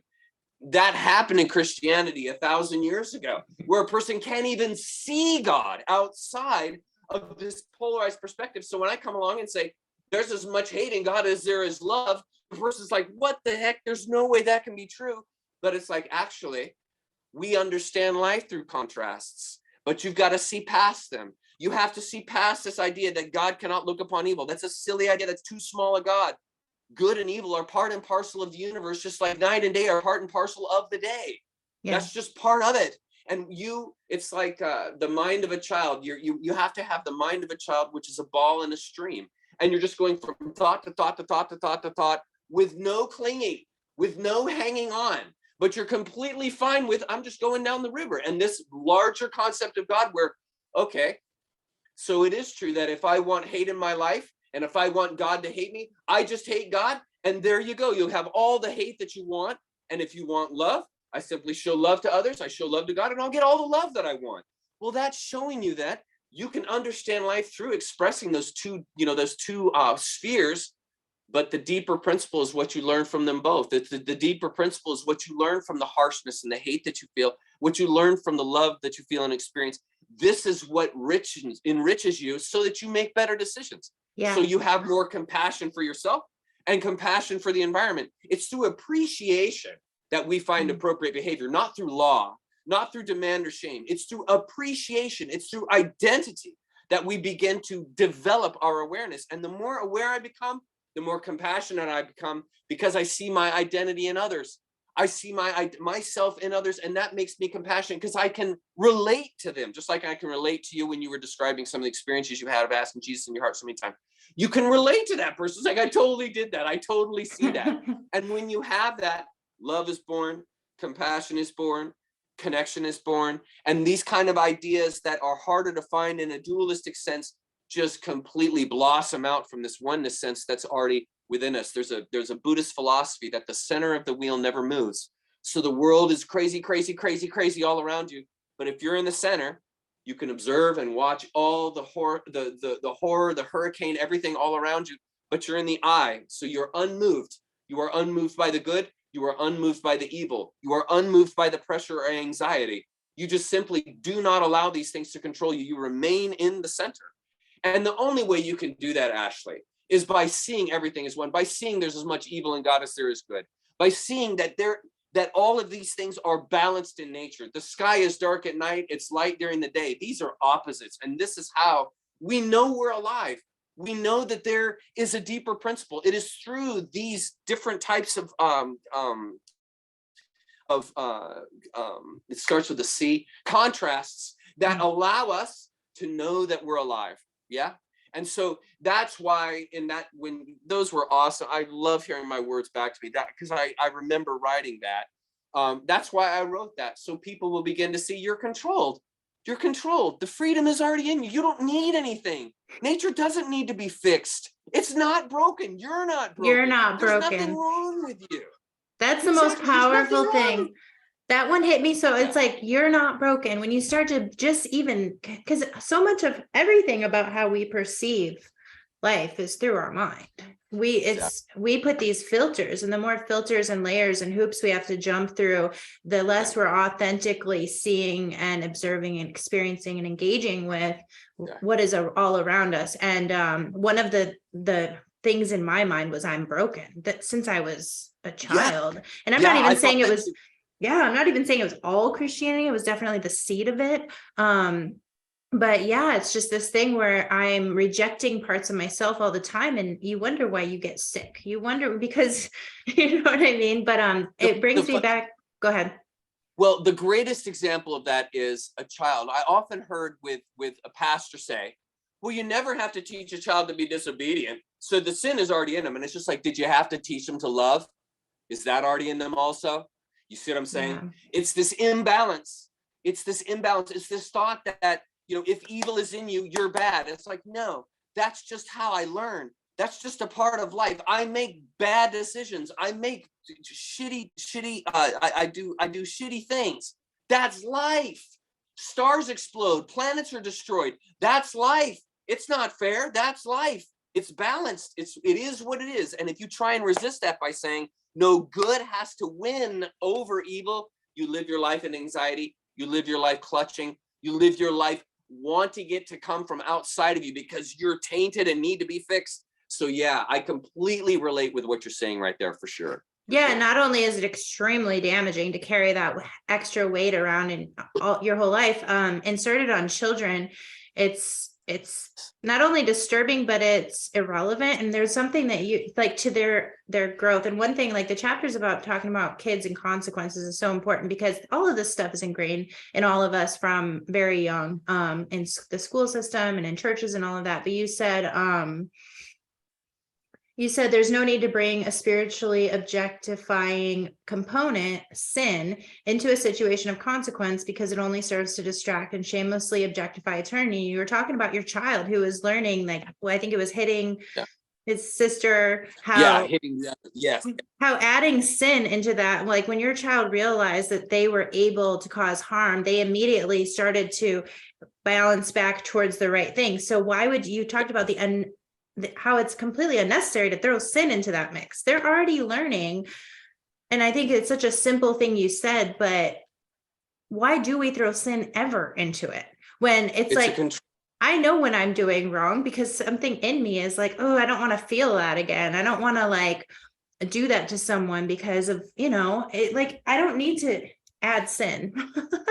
It just adds a tremendous amount of needless anxiety because it gives your behaviors eternal consequences. You can, in other words, you can never escape your behavior unless you take the tonic. And so it's when you set that into a child at that young age, that compassion that was coming out of my kid after they had hit the other, the tears that well up, that's the love. He has the hate in him, but he's got the love in him, and it's simply a matter as a parent. It's your job to entice the love out and to not make the hate, the harm, the focus. But when you're made into a sinner, you're made as these things, as this harms Jesus. When you do that, you're making it the focus. Whereas the focus needs to be the love, the tears in the eyes, relate to that. You ask the child, why are your tears coming? Now, why are you welling up with tears right now after you just did that? Where are those tears coming from? And that's the path you go down, because then they identify through that path rather than through the sin path. They don't see themselves as a sinner. Well, of course I'm going to hurt them because I'm a sinner. That is the worst psychology. You want to see the evil as, the harm as, I made a bad choice. I can do better. The love in me, I love this person, this kind of a thing. You're not working with, I need to fix myself. There's nothing wrong with my child because they want to throw a toy at another one and harm the other kid. That's normal. That's life. That's what happens. You get hit on the head. That's normal. There's nothing wrong with this coming out. They're not trained to evil. It's that idea was really in me as a young parent, and it was really harmful. It was really harmful because I took it out on the kid. Yeah. Well, and it prohibits self-growth and critical thinking and all of those things that we need to, it's learning through experience is really important. Let's see here. Kind of going over my notes. No, take your time. It's no problem. Can you briefly touch on Dominator culture? That part, and just because I think it kind of you come at it from so many angles of how this has been worked into what we got going on, and that really resonated. You talked about the difference between, what was it, partnership cultures and Dominator cultures, and this all goes back to after the Younger Dryas cataclysm, around, according to the ice cores that they pulled out of Antarctica, around 11,500 years ago, an asteroid hit the top part of the globe and instantly melted 7-mile thick sheets of ice, and the water from that outpoured out over the northern continent, so all over Russia, and then down into China, and then all into North America and on into South America. It's one of the reasons why America has been a breadbasket, was because all that rich forest that had been developing in the north all immediately was crushed and brought down and covered the United States. Okay, well, this wiped out everything basically bigger than a chicken. And so there were very few human beings that made it past this event because it was so cataclysmic. And so it really went back to the bottom 3 chakra, because really you had to fight for existence. There was no housing, you weren't protected. And so life was basically horrific for these people, because they're trying to make a world out of a world that's been destroyed. Okay, well, go a few thousand years past that, get through agriculture, get through the development of cities, the development of urban, we start getting into the early cultures that are coming out of this cataclysm. And so you then naturally, squirrel monkeys have a hierarchy. So there's a natural hierarchy that comes out of human beings, even these conscious beings, that comes out of them. And so if that's not correctly steered, there's going to be really bad psychology that comes out of survival of the fittest, because then you're going to start, killing your neighbors to survive. And this kind of attitude, this kind of approach to life, that life is something that you have to overcome, that society is something you have to control, and we're going to beat that society, because if we don't beat that society, they're going to come and kill us.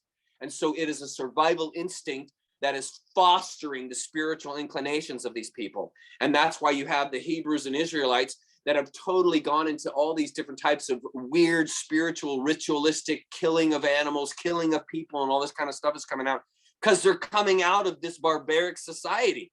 They're coming out of an age of people where they're literally fighting everything to survive. Even the weather is wanting to kill you. So it's a very barbaric age. And from that, well, that's where Babylonia, that comes into play, the Syro-Arabians, and that all comes into play. And these empires that are barbaric, marauding, desert-dwelling empires that, man, these people will, like it says in Numbers 31, they'll take all the kids, rape all the women, and then keep the kids as slaves and kill all the men. This is the societies that are forming the baseline of Christianity. Because to this day, the Old Testament is still there. The Old Testament, that goes back to 1,500 BC. And those values that were created by these dominating, fighting, barbaric cultures have permeated all the way down to today. And this was the model. This was the spiritual model that was handed to society at that time. And so this is why you get something like the Catholic Church that comes out and starts making these barbaric claims on people, but that, like, if you don't believe and do as we tell you, you're going to go to hell and burn forever and you'll never know God. That kind of idea comes out of a barbaric society. This is what formed our dominator culture now. This is why it is a greed-based system. This is why it's a system based on power and usurpation. We never left the bottom 3 chakra. The entire society is still running on that chakra, on the bottom 3. The entire medical industry is run on fear. The entire spiritual industry is run on fear. The entire governmental industry is run on fear. Fear, fear, fear. Folks, this goes back thousands of years. We have been trained and indoctrinated. We're so thick in that, it's almost impossible, like I said, to exfoliate that skin. And so that's why we're having right now these massive disruptions that are going on. It's the only way people are going to wake up. And there's going to be massive casualties, just like there were at the last stage.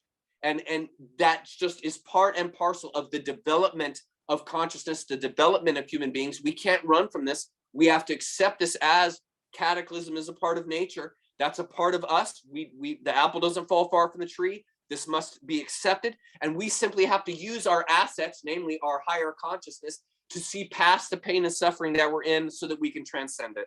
Yeah. And so the dominator culture thing, we have to get over that. We have to move into partnership cultures. We have to move into the idea of affecting our local area, affecting those around us, being friends of the people that are here near us, relating to them. I work at a grocery store some of the time during the week, and I love it. I get to meet all the public. I live in this little tiny town called Maple Falls, and I get to meet all the people. I know all the locals by first name. I interact with them. I know their kids. I know their pets, and it's awesome. And I have a positive influence into the society because we're a very blue state. And so these people are very controlled. They do as they told. In other words, they get the vaccines. They do as the medical institutions and establishments tell them. And so being a light in that presence is my role.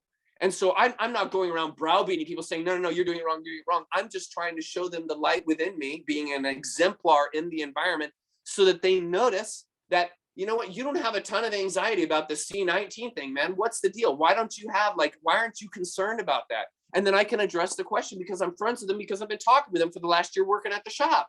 And so that is what we need to do as a partnership society. We need to integrate into the local culture. We need to have effect on the local people. Yes, there's a need for missionaries, and yes, there's a need, in other words, to get the message of consciousness out. Yes, that's necessary. But it's so important that you affect the local community. And that's partnership idea. That's the partnership idea. And so that's why I emphasize that in the book, because it's important to take that into consideration as to how you're going to influence the world. Absolutely. And that you actually, in a lot of ways, answered a question I had for you, because I was wanting to bring up, in this age of information, after this extreme dominant, like we've only known this dominance culture our whole life. So in this age of information, add in the fact that we have the internet and we're all of a sudden aware of everything in the world. And on one hand, being aware of the things that are going on is extremely important to have perspective. But on the other hand, we're not built to hold this level of heaviness. We're all carrying the weight of the burdens of everything. And so I was going to ask you, like, how do you find that balance, that integration? And that seems to make sense, because on one hand, I agree, getting the word out, using this technology, using these things for good is also very important. We have to combat it in that space. But also, I think that helped me a lot to just think about, but if you're not integrating with your environment, whether it be your home, your nature around you, your neighbors, all of that, if you're not integrating in that way and you're only in this like big world perspective, that's when it could probably go off the rails. Because I've seen a lot of people who woke up in 2020, myself included, turn into a place of anxiety and fear. And then I had this realization about a month ago, coming out of this political cult a bit. I had a realization that I've been looking down on people almost like a religious person for the last couple of years, who got the shot or who did this. And there was a part of me that was like, oh, you're living in fear. And then I had this realization that I've been living in fear, that everyone's going to die. And some of them, I was like watching them just live their lives. Yeah, they wore a mask or they did the thing, but they're just going to their sports games with their kids and living their lives. And I'm like, how can you do that at a time like this? And I'm like, I have something to learn from them as well. They're involved where I separated myself from the world, my friends, for the truth, and anyway. Well, I think a way to avoid that kind of anxiety is simply realizing that we are not in a plan. Okay. When we were born, there wasn't a set path and way and plan for us. Okay. We are born authentic and spontaneous, and we really make the life that we experience. It's not a set like fate. Your fate is not set when you're born. You determine this through your decisions and your actions and your thoughts. And so when you see a world so chaotic like today, you have to realize that in the same way that I am on a rough journey called life, so also is nature and the environment, the planet, the universe. Everything is on, because it contains both good and evil. It's going to have rough times, it's going to have positive times. And so therefore, you don't hold to say, well, this religion says this is going to happen at this time. And so that creates anxiety because you're expecting that. Yeah. Or this kind of this person says this is going to happen at this time, or this doctor says that half the world is going to be dead in 2 years. It's like, okay, I understand, but all of these things are simply scenarios that are unfolding. We don't know where things are going any more than we know our own path. We really discover it as we go. And so by living like that, you have much less anxiety because you're not living by expectation. You're not living thinking, why is my plan like this? Why am I on a plan that's so painful? I don't want this plan. Rather, you're just accepting, like, well, there's painful parts of life, There are rough things that we have to see. There are rough choices that people make that we have to experience that are really painful and really hurtful. And that really has to be taken simply as that's just part of growth. You can't have growth and have comfort at the same time. These two things don't get along. And so you have to understand there's going to be some uncomfortability sometimes, in the same way that there's going to be comfortability sometimes, but not run or attach to either. You Right. don't run to or run from the evil or the good. You simply accept them. You're the center of the wheel. You simply accept them, and you observe and you see these things, and it's tough to see, and you have to work through that. But the bigger your philosophy, the more you'll be able to see these events happen and realize this is just part of the unfolding of the enigma that is life, that is the universe, that is us, that is myself. And that enigma, it's not going to unfold in a square way. It's not going to unfold in a nice house. It's going to have to be put together through our experience. And little by little, you can build some kind of structure to understand yourself, at least, and what is happening around you a little bit better. And that simply is not hanging to anything, no clean. Like I said earlier, be a ball in a stream. Thought to thought to thought, experience. Don't let any of these things hang you up.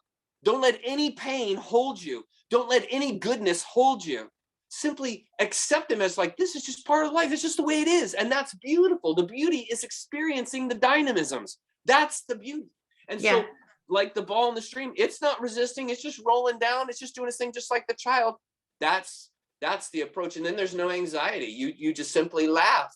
And you just simply accept these things. This is the dance. Some of it is really funky and weird, and some of it's great, and some it's like, I never want to see that again. It's pure cringe. So it's just, that's life. That's the way it is. Yeah, and I think that's a beautiful way to put it, because there's always a sense of like, do I just completely let go into the flow of like, I can't control anything? So then you almost go into, I don't know if it'd be nihilism, but almost like nothing matters. That's not the answer either, you know. But then on the other hand, it's this idea, like you said, of getting out of the structure and the plan and realizing there's no fixed point in time. There's no outcome that is, it's really up to us what it is. And it's a huge thing to get your mind out of like a path or a plan or just taking your hand off the wheel and saying, I don't care about anything. It's hard to get yourself to understand, to participate in the experience, and that you will change the world around you based on how you participate with it. And it's a totally different, I don't think, it just feels very foreign because like you said, the structures that we're used to building in our minds give us either an idea that's projected into the future, which isn't real, that's stuck in the past, which isn't real, or it's through this construct of this book or this religion or whatever. And it's like, when you're just standing in that open field, it's like, what do I want to do? And I guess it just changed the way, and I don't have any answers. It just has been changing the way I'm looking at everything. And all I can come up with is whatever I feel needs to come out, I follow that. And I'm noticing that I'm getting that my senses back, almost like the things that I'm drawn to speak about, the things that I'm drawn towards, you know? Yeah. And that's a big thing with Joseph Campbell. Follow your bliss, follow your heart. When you're in that field, no, it's following your heart. You're in the field, meaning you're free. And so your heart is able to speak. The heart speaks to a free space. And so you're able to, when you're free of anxiety, you're free of the, gripping to life, the heart is so much more able to easily communicate with you and effectively communicate with you. And that really is essential for peace. That really is essential for having a life that you really love. Because he always said, you pursue your bliss, you pursue the things you love, you go after those things without any apology. That's why he said, when you're falling, dive, like go for it, follow your heart. And the heart's path is not going to be easy. It's going to be major challenging. It's going to be full of love, but it's not going to be a primrose path. It's going to be rough, man, because there's no path.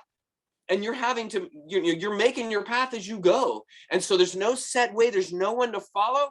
There are, I think of it sort of like in a city, you have all these different skyscrapers, and they're filled with all different technologies and all different businesses. And you can go in them and find out all kinds of stuff in all these different towers. And you can learn a lot about life and a lot about the goings on of everything. And this makes you a larger person, but you always leave the building and come back to the field to contemplate.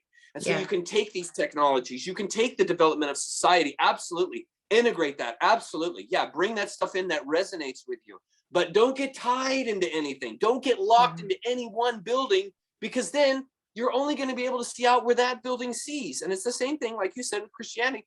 You're in a structure. And if the only structure you can see is a Christian world and a savior to come save it, you're never going to see any other world. And you will be lost in that. You won't develop. And my whole argument with the Great Awakening is the whole point is consciousness expansion. How do I expand my consciousness? Living in one spirituality, living in one medical system, living in one governmental system. Like, I will do much better if I simply resonate with the portions that resonate with me, and then I can be an influence to my local community through that heartfelt action that I feel through the exposure to these institutions. And so I think it's a really big question, but there are definitely ways to integrate, for sure. For sure. Yeah, no, absolutely. It's almost like we're in this big process of unlearning all of the bullshit that we were taught. And I see it. Like, obviously something major happened in 2020, and I'm not just going to say the government got all crazy. They were always crazy. I think the veil was lifted. Yeah, they pushed things a little too far. There was some wrenches in their works, but either way, there was a much deeper, bigger expansion happening. And as that's happening, I'm noticing that we were all, like you talk about, coming out of a coma or being asleep and waking up. I think that there was such a shock, and we all kind of like found, it was almost like there was another layer waiting for us. Like, oh, they're awake. Here you go. Here's this person. Here's that person. And then we went into our pockets of our little saviors. At least that's what I did. And I see a lot of people do, like, oh, well, now I'm going to join this religion, whether it be the Republicans, or whatever, which I'm not saying anything bad about, but that's what I did. I was like, I'm a Republican now, and this and that. And it's like, I was developing this new structure and identity. And one thing I've noticed in the last, I think that something is bigger shifting right now, because the dust has settled for humanity. And we've gotten a little better at dealing with this madness. We're 3 years in. People just get tired of all of the emotions. Like, we're at a point where we're starting to observe, I'm noticing, and people are popping through almost like another layer. Do you see that at all? Like, from when you first did your awakening video to now, like, where do you see us in the process, just from your perspective? As far as the world is concerned? Yeah, as far as all, like, overall. I think we are at or just past rock bottom, or just entering rock bottom as a society. I think we're really at the culmination of the Kali Yuga, like I mentioned earlier, that Hinduistic idea that the world crumbles eventually and then it rebuilds itself. And so this is really a test for the people who are ready for the larger consciousness, because having a larger consciousness is it's not easy. It's not easy, because you become aware of things that maybe you didn't want so much to become aware of, but they open your world up. And so we are at a place right now where those kind of things, I think, are beginning to open. And I think people are going to realize just how far this dominator culture took things. And I think people are going to find out some real horrific things. I mean, most in the community I live, I mean, I am an extremist in my views. I mean, I'm crazy in my views. So most people don't realize what's coming, and they don't realize the severity of it. I don't think they realize the seriousness of it. But I think many people, not everybody, but I think a number of people have been very nonchalant about the vaxes. I think they've just thought of them as, okay, it's just another flu vax. What's the big deal? I have actually a number of close friends who are that way with it. It's just like, why are you making such a big ruckus about this? The FDA knows what they're doing. Well, you think you're smarter than the FDA and who? I mean, of course, this guy, I even have a doctor friend. I think he's like 3 or 4 in. And I mean, just no issue with it at all, just completely going down. And this is the inawareness you see, it becomes so aware. And it's like, this is where I get to controversial, but follow this. This is where I think nature is naturally culling out the people that are not ready for a larger awareness. And it's naturally happening because they're falling for the traps that nature has set up for people to fall into that simply aren't ready to transcend. They want a Christian world. My dad wants Jesus to come back. He doesn't want a saved world without Jesus. My dad does not want a great awakening that doesn't contain Christianity. He has no time for that. He's not ready to transcend then. And so there are behaviors and decisions that these people make that may have fatal consequences, and that may cause them to not The end isn't for everybody. They may not be able to make it to the end. And I'm not being Mr. Doom and Gloom. I'm not saying any of that. I'm being very practical and saying this is what we are seeing. And the people who are the least aware are the ones who are getting the shots. And the ones who are getting the shots are the ones who are getting sick and dying. That's just practical matter of knowledge here we're looking at. There's no opinion there. It's like, this is the facts that are coming out from the numbers. And so you have to look at that objectively, and you have to realize, well, those people are being removed. They're being called out, and that's the tragedy. It's horrible for me to see. I've had a number of people around me die. It's horrible. And I know why they died. Everyone around me doesn't know why they died. I know why they died. And that's hard to be aware of that. And these other people aren't, because they're not willing to accept that larger awareness. They're not willing to accept, actually, that person did it to themselves, unfortunately, because they didn't know. No blame, no shame. But, you know, if you jump off the cliff, gravity's going to kill you. It doesn't matter if you're 80, if you're 8. Gravity has no feelings about it. You're going to die if you do that. And if you make some of these choices that society is offering you right now, this dominator culture society, if I had gotten chemo, Ashley, I wouldn't be talking to you right now. Yeah. I'd be dead.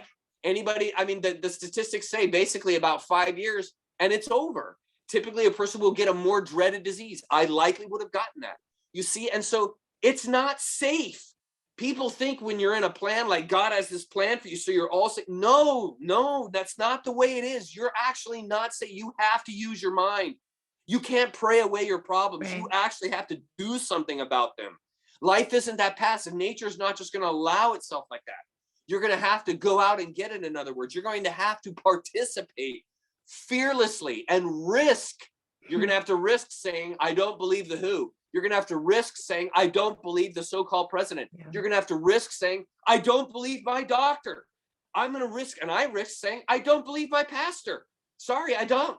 And so this all requires risk. And a person who's unaware doesn't jump into that space. They're only going to jump into that space if they're ready for it. As Campbell used to say, the crisis comes to the person who's ready for it. And that's exactly what is happening right now. The people that are ready for this, they're going to transcend. You're going to see the end of it. No, the world is not going to collapse. You're going to see the end of this thing if you have a transcendent mind. But if you get caught up in any of the illusions, you're going to make a poor decision, and it very well may cost you your life, because nature is merciless. It's not going to look out for your little life. You're going to have to participate and stand for yourself, become self-aware and stand for yourself and make the right decisions, and so on and so forth. I'm preaching now, but anyways, that's absolutely. No, I love that. And that's exactly what this experience has been. I think that before, as self-awareness is there, before you can really step into living, you have to, like, at some point overcome your fear of death, because that to me is at the center of everything. And I heard an interview of some Amber Lyon on a Joe Rogan episode years ago, where she explained her situation with ayahuasca, and through hearing her story alone, it helped me instantly overcome my fear of death. And that's such a pivotal thing to have. And I think that's part of the reason that I've been able to just go so fearlessly through this whole process, because it started with, you know, talking about Trump. It started with talking about the shots and all of this. And like, every single barrier, I was met with so much resistance. And every time I would go through, it's like you lose people along the way. And yes. And it's even to the point, and I'm like, I can't catch a break. And maybe this is just the ascension, because it's like following this woman and then realizing she's a lying manipulator, and then telling everyone and losing more people. And then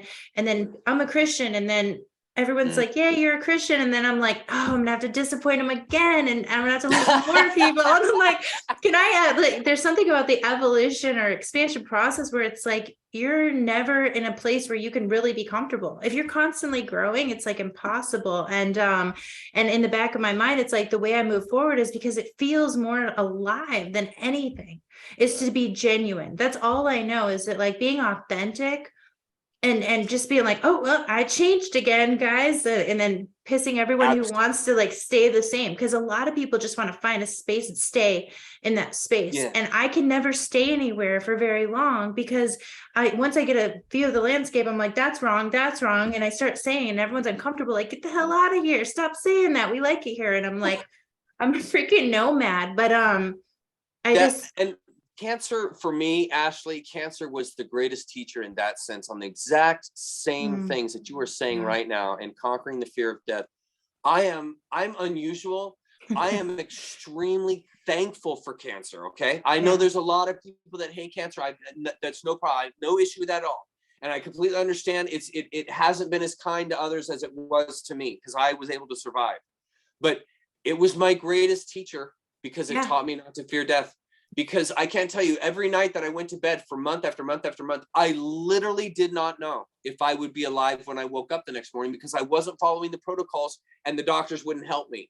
And so I literally night after night after night had no idea. And I've got my wife there, I've got my little kids, and I cannot tell you what that felt like to walk into that space. And you eventually, like my naturopathic doctor told me, you have to become completely comfortable in that space. You have to completely be loose in that space, because where there's inflammation, the infection is not healing. And if you're inflamed in your head and you're filled with anxiety, you are going against the healing principle. You, Chuck, you have to bear that in. You have to bring that into accord. You cannot be fighting and resistant. You have to be okay with, I don't know if I'm going to wake up in the morning, and I'm completely okay with that. This is not going to hold me down. And this is that idea of not holding to anything. Cancer really helped me do that. So it was so much easier to leave Christianity, because I had learned, if I hold things, I'm just going to build anxiety. If I'm gripping and holding to life, it's just going to fight me more. I have to learn beautiful. that, but not be passive. That's Not be passive, but that's why it's hard to explain, because you're interacting, but you're not, I guess, holding on to outcomes. And what you just said was so beautiful about I think that's a tool that's gotten me through so many things. Fear is like my biggest pet peeve, I guess. I'm not a fan of fear. And if I'm afraid of something, then I do it to the point where I'm like, oh, I have to do this thing, so that like, I don't have my whole life. That's a good way to assuage it. Yeah. I just like run into the thing that makes me afraid. But one of the things that I do when there's a fearful situation, like let's say like I was threatened in some way or whatever, I follow it through in my mind to the worst possible scenario. And then I find acceptance. And it's always the worst possible scenario is always death or suffering. Right. So it's like, interesting, Ashley. So I find a way. I'm like, okay, what if this happens? Oh, and then what if that happens? And I address all of the fears in my mind. And then I'm like, well, I guess I'll be okay. I'm going to do this anyway. And that's interesting, actually, because the exact way that I approach fear is the opposite. Really? That's interesting, actually. Yes. Because I go the opposite direction, and I go, what's causing me to be afraid? Why am I afraid? Not, since I'm afraid this will happen, and then realizing what will happen if I continue to be afraid to motivate me out of the fear. Okay, which is what you're describing, which is great. My approach is, wait a minute, why am I afraid in the first place? Why am I afraid of hell? Like, why am I afraid of the different things that the devil prowling about like a roaring lion? Why am I afraid of that? Why am I afraid of the devil prowling around? Why am I afraid? This is what I was asking when I was beginning to leave Christianity. Why am I afraid of that? And I began to realize, well, I'm the one who's inducing the fear, because I've gotten this idea in my mind that I'm being watched, that I'm being preyed upon, and I'm fomenting that. So I don't want to foment that. I want to completely accept that by recognizing why I'm fomenting. And then by recognizing why I'm fomenting, I identify with the fear, and then it's assuaged in that way. So I find it so intriguing to hear how you deal with that. That's really great to hear. It's interesting. I love and I love the way that you do that too. It's just however we can. It's also neat how we all have our own little ways. But when you said surrender to the outcome, like that is ultimately, however you get to that point, it's so important. Because, and it's not, like you said, not walking away, but it's so beautiful that you had to accept something, which it's amazing, because it feels so, we're supposed to be afraid, especially when your health is on the line. But when you surrender to it, then the cortisol levels drop. Then all of a sudden, like the body is like going to start that healing process. So I just think it's very interesting. It's like the opposite of what we were told. One thing that when I learned about the placebo effect, I've always heard of it, but I never really looked into it. When I learned about the double blind placebo, like I think a couple of years ago, I started reading about it. I was like, why isn't this the most studied thing and the most talked about thing in the medical industry? It's not just about the placebo. It's saying that we can heal ourselves just by belief. And obviously there's action involved in certain situations, but I was just like, man, that's a special person to pull that off. Yeah. It's anti the medical industry though. No wonder Yes, they don't want to talk about it, but it is their standard for testing is double blind placebo. Not only does the person who's administering the whatever not know what it is, the person who gives it to them doesn't know, because if there's like any even if someone thinks, like if I'm the nurse and I don't know why this is so fascinating to me, but if I'm the nurse and I know I'm giving someone the placebo, I might somehow translate that through my eyes and it could affect the study. So that's why this is the standard, is that no one knows what it is. And so the person just believes based on pure belief. And I'm like, this is all like, I just wish that our medical industry would recognize focus on that. that. It's so great. I explained that horribly. No, it just takes control out of their hands, and it allows the individual to take more control of their own life. And that's the last thing a controller wants. The last thing a controller wants is for them to ever think that you're in prison. They want you to think that you're free while doing exactly what they say. And so it's real important to the awareness thing. It all comes back to awareness. It keeps coming back to awareness, and it keeps coming back to self-identity and just realizing I'm not the monster they're making me out to be. I'm not the weakling they're making me out to be. I don't need all this help that they think that I need. And I have everything I need within me. And when you really begin to understand that, the questions are resolved because you realize all the answers are already there. It's just simply, I just simply need to discover them. Nothing's being hidden from me in the sense of how much I can discover, in the sense of how big my consciousness can expand. In other words, it always can expand more. And so it's simply a matter of fearlessly walking into these spaces that are difficult to walk into, namely calling these institutions that are established liars, and seeing within yourself, no, I mean, they do have some good information that's useful to me, but they are not the end all be all thing, if it makes sense. Exactly. No, beautifully said. It all comes back to control. That's kind of the theme. So I'm going to, if you're okay with it, I'd like to read real quick these 4 questions I have for you from friends of mine, and then I am going to read my favorite quote from your book, and then I'll give you time, to talk about anything you'd like before we wrap, but no rush whatsoever, just kind of giving a general layout. So someone said, I finished Chuck's book last week and feel like I have all the question answers except for this one. I want to know his thoughts on the spiritual realm. I think he's touched on some, but I'm kind of confused. I've always felt a connection to spirit or biofield, but have always pushed it away because of how I was raised. The people around me growing up always said meditation crystals and such were of the devil, but to me, it just feels natural. It's still so hard as an adult to get past this cognitive dissonance like Chuck refers to. Yeah, absolutely. And that is a really great question. Can you read the first part of what she said again? The first part. I finished Chuck's book last week and feel like I have all the questions except for one. I want to know his thoughts on the spiritual realm. That's right. Okay. So the spiritual thing, that was one of the things I addressed when I left Christianity was, if I'm not a sinner, what am I?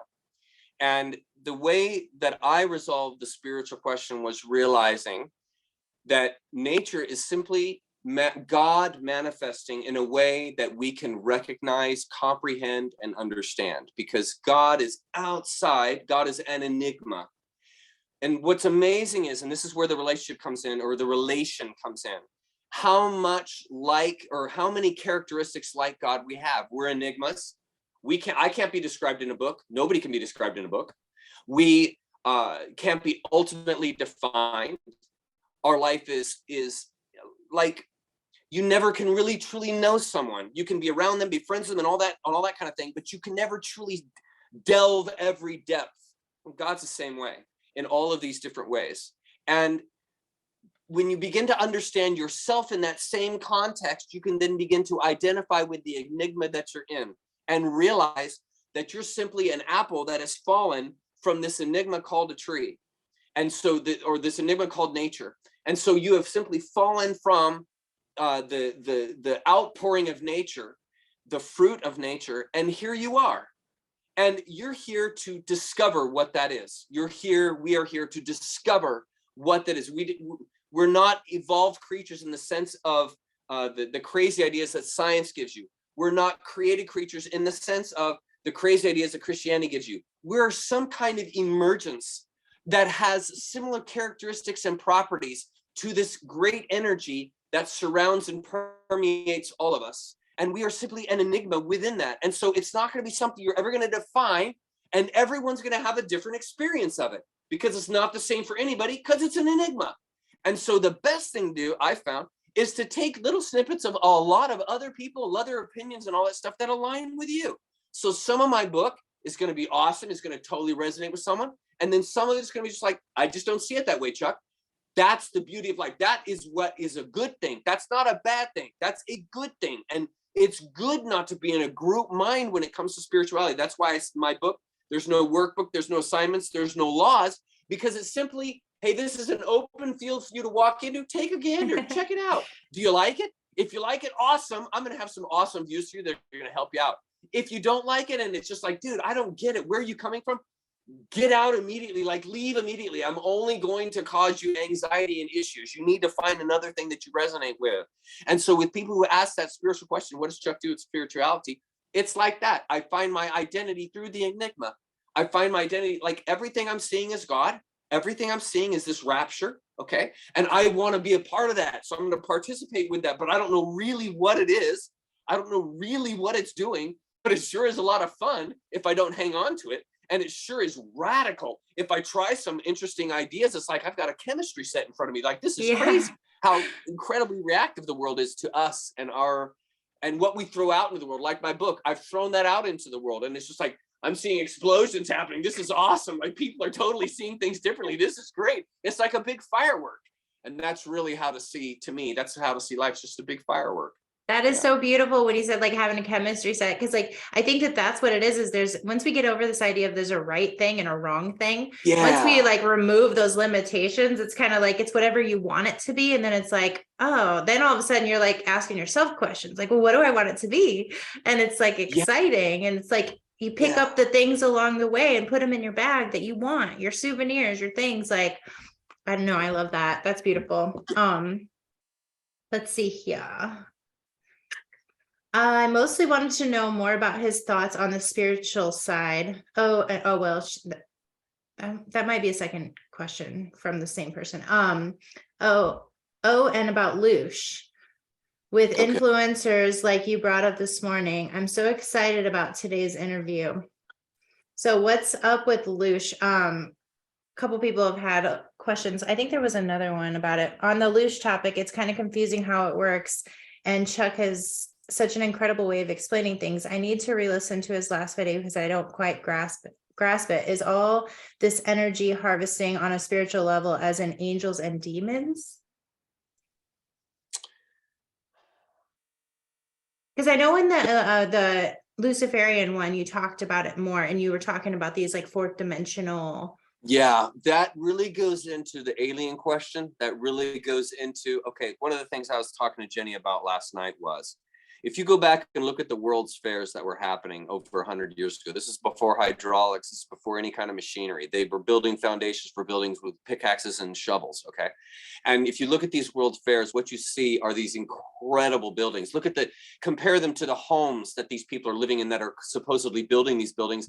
They can't even get a square foundation, and yet they're building these massive, massive, heavy buildings, these aqua canals in San Francisco and so forth, that would have taken, I mean, even with machineries, they would have been tough to pull off, and they didn't even have machines back then. I mean, we're talking back in the 1850s. And so what that points to me is, who told them that technology?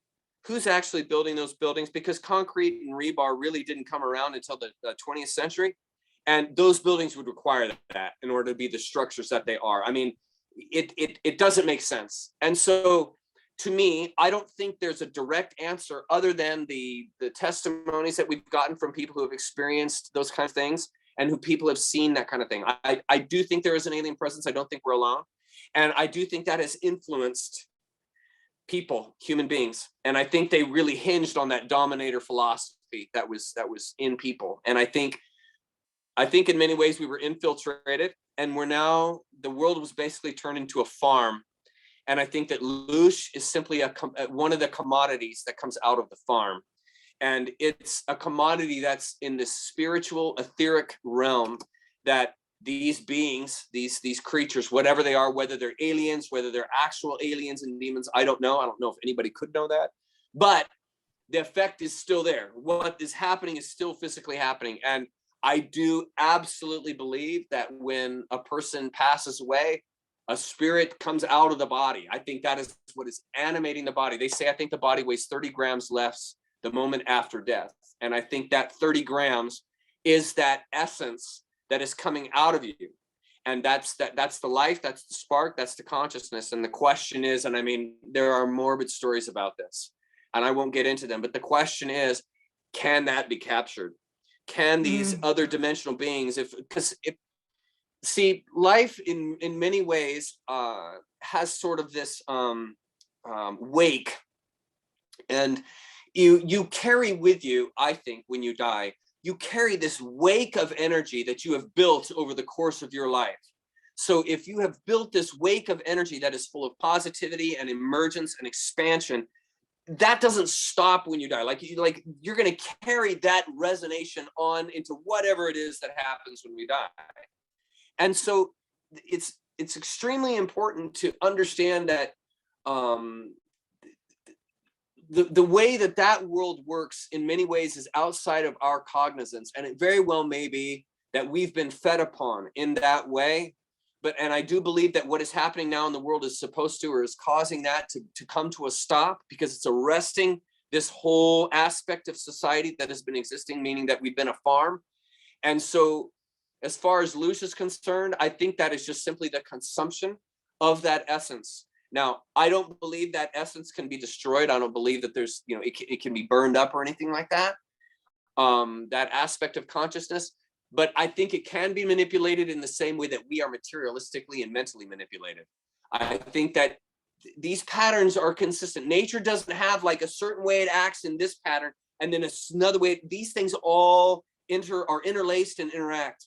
And so that's why I feel like, yeah, you do carry sort of like this karma idea, or this wake energy. When you die, you're going to carry that attitude out. It's going that whole philosophy with you, because that's a huge wake of experience you're taking with you into the afterlife. And so I think that, yeah, I think that Lush thing is real, and I think that this whole Satan worship thing and this whole idea of using people in that way and really consuming them, I think is going to be one of the real tragedies that's going to come out of this awakening, is that people are going to realize that that's been a very real thing.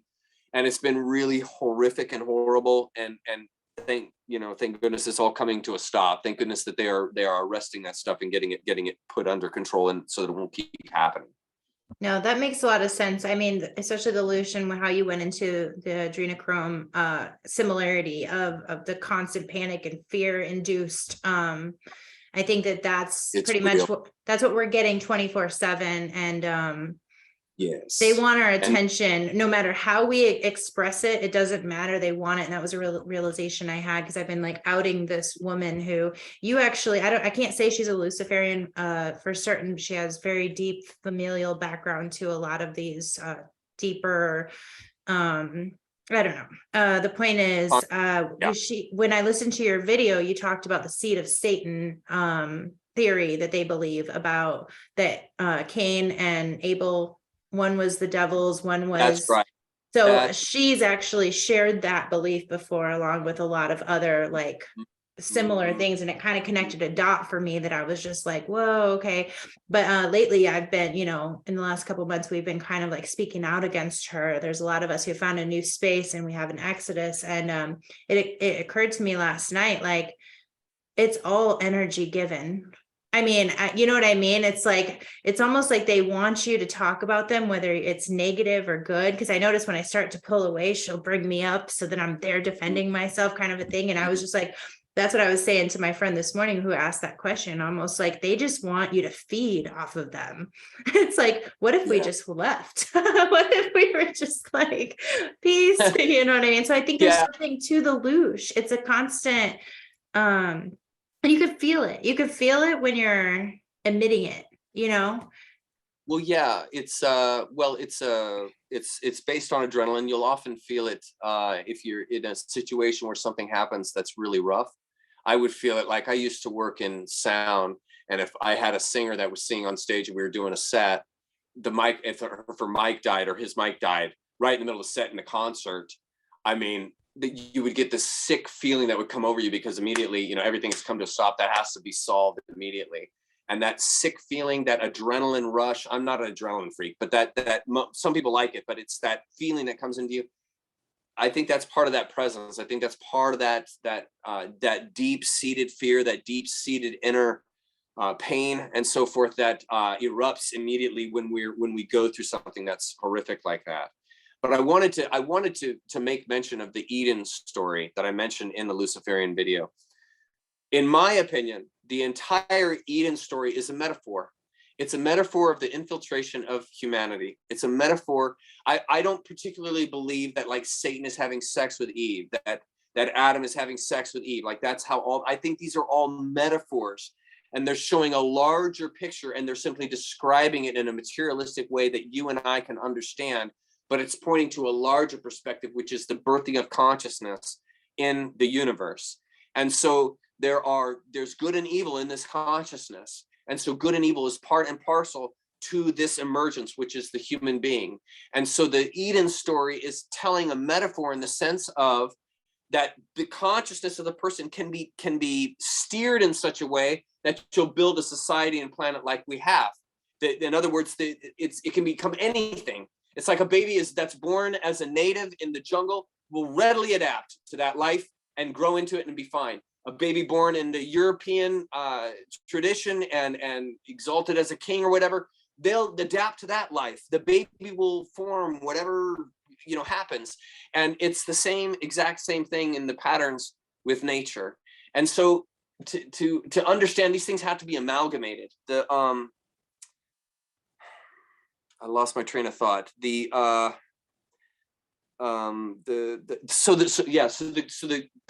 garden, that was simply a metaphor to help people understand that human beings were tainted by whatever technology, by whatever was going down then as far as consciousness is concerned, our DNA, these things were affected. That's why it goes back to sex, because it's a DNA effectuated issue, and that our DNA in one sense or another was altered. They say that you only use like 5 or 10% of your brain or something. That's been genetically shut off. Now, if I'm a nature creature, which I am, I know that when human beings first emerged, there's no way nature wasted all this brain power and just made all that brain there or caused that brain to form or whatever happened and not use it. Nature is the most efficient force in the universe. Okay, so that's not going to happen. So to me, this story is describing that there was an infiltration, that the human DNA was altered, that there was an activity that went down that changed the development of human beings, that changed the development of society and turned it into a farm, turned it into a greed-based society, turned it into a society of low consciousness, of people that don't see past the veil, but just see the veil. And it was a concerted effort to put that on people. And that's kind of the alien side of it I see coming out, where there's an external manipulation that's coming in. And because they say with the karma thing and that Luciferians, they have to tell you what they're going to do or they receive the karma. I think that's what that story is attempting to do, to tell you what actually happened, but in such a way that it's so distorted, you never know actually what happened. You believe in this whole idea of this garden, this Eden, these people, that demons are coming in, having sex and all this kind of thing. And I really think that this is more of a metaphor of showing you spiritually what's happening to the consciousness of human beings, showing that they are not going to have the capacity that they once had. I mean, even the Bible says that Noah lived like 9 years or something. Even our age was shortened. And so I think that's all part of the consciousness. That's part of shutting down the brain. It's part of weakening the individual so that they're a controllable animal, so that they can be contained, and their mind is not going to allow them to free themselves. They're going to stay locked in these ridiculous menticidal ideas of themselves that are programmed into them. And I think the Eden story is basically showing this is the beginning of that infiltration. This is the beginning of that mind fuck that basically happened at that time. And it's easy to get caught up in the story. The story is actually a wonderful story. I mean, it's amazingly opening as far as like what you can learn from the metaphors that are there. So in that way, it's genius. I mean, it's genius. And I think that they've been able to tell the story but they've still been able to hide what they actually did. You've got people all running on these red herrings, talking about sin and separation from God and going to hell and everything. Meanwhile, the whole thing was just simply about lowering your consciousness. It was just simply about making you into a smaller world than you really are. It's essentially about dumbing you down. That's what it's about. It has nothing to do with all of this spiritual stuff that you've made it into, that we've made it into, because the metaphor is so good. And metaphors can be taken in different ways. You can shape them in kind of the way that you want to, because that's a metaphor. It can kind of be manipulated like that. And so I think the whole Eden story has been completely tainted. I think it's really been, as far as its interpretation is concerned, I think it's extremely tainted. Yeah. No, that's interesting. The one thing I didn't know is that, so these Luciferians, that is basically all of them, right? All of the families and structural like organizations. It's like a combination of all of it, right? Yeah, they're controlled by a larger agency. They are the ones that we can see. The Luciferians, the people like the politicians, the kings and queens, the governors, the people that are completely taken in the religion. Okay, we can see them. So they carry out the laws, they carry out the nastiness and all that, but then there's an empire behind them that motivates them. And that's where I feel like we're in, kind of some alien territory, where we're into kind of some massive controlling fields that are controlling these groups that control us. So it's multi-layer in that sense. So to me, the politicians, the people that we see, they're puppets. They're puppets. George Soros, puppet. Clinton's are puppets. Obama's a puppet. These are all puppets that are being used by this larger organization so that you actually have the mechanics to get the deeds done, because you've got to have a person in the position who signs the actual paper, who actually gets on the camera and presents the case. You have to have the down and dirty people that are in it. In that sense, they're the Luciferians. And then you have the higher, beyond that, the true farmers, the alien culture, the anti-human agenda, the whole thing that's completely anti-development, anti-emergence. Yeah, that's powering those individuals. Whew.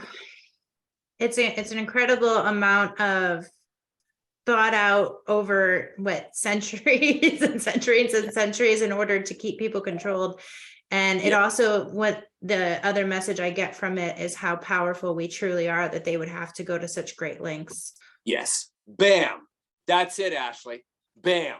That's why they have to go to such great lengths, because they have to match the potential of the person. Because the only way you're going to be able to hold that potential down in a human being is if you match them with a fear potential that equals. And it's all in the mind. And they have to go through the avenue of the mind, because I mean, they can kill us, obviously, and they have in history, but like they need us. They need us probably for the energy that you're talking about, or the loosh. The loosh.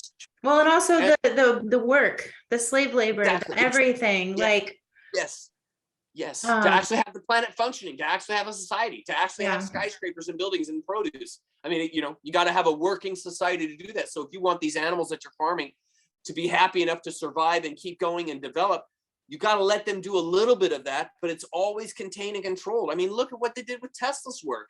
I mean, when he died, they confiscated all of this, and we wouldn't be in this world that we're in right now if they would have released his work.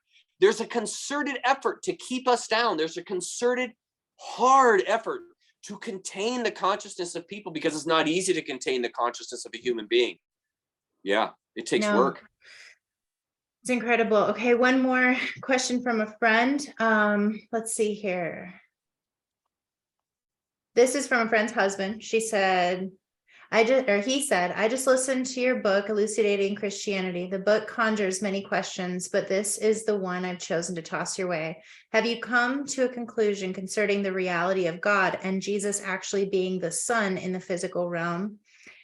And they have just obfuscated the truth of it from the Council of Nicaea, etc.? Or do you think this entire story and concept is a lie? And if so, what have you concluded is the actual truth in that regard? Yeah, I think that I don't think sin exists. I think sin is a lie. If you remove sin from the Christian institution, you no longer have Christianity. Okay, that's the key thing. You remove sin, there's no need for absolvement. There's no need for a Christ Savior to come save you. There's no need for heaven and hell, because there's no purgatory. There's no end, because there's no such thing as sin.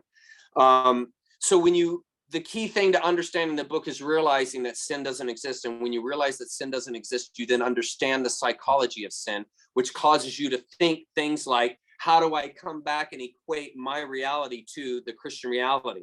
It's the reason why the person's motivated to do that is they're trying to bring it back to this idea of sin and atonement. They're trying to understand the world through conflict. And when you continue to try and understand the world through conflict, you're not only not going to understand yourself, but you're not going to understand the world, because there is no conflict. The conflict is made in your head when you think you're a sinner. The conflict is invented when you think you have to be in this group and can't be in that group. You then are the one who's promulgating the conflict. The Bible is simply fomenting the conflict by being misinterpreted. And like I said, if you simply place the Christ consciousness, the awareness, the unfoldment that is within you, you simply replace that with every time it says Jesus, you're going to find a lot more of the verses really resonate because you realize it's within me. And so to understand my book, if you try to understand it through the contexts that it breaks down, now you're going to falter. Because if you're trying to understand my book through the idea of sin and atonement, you haven't gotten the point of the book, which is that idea is a bad idea.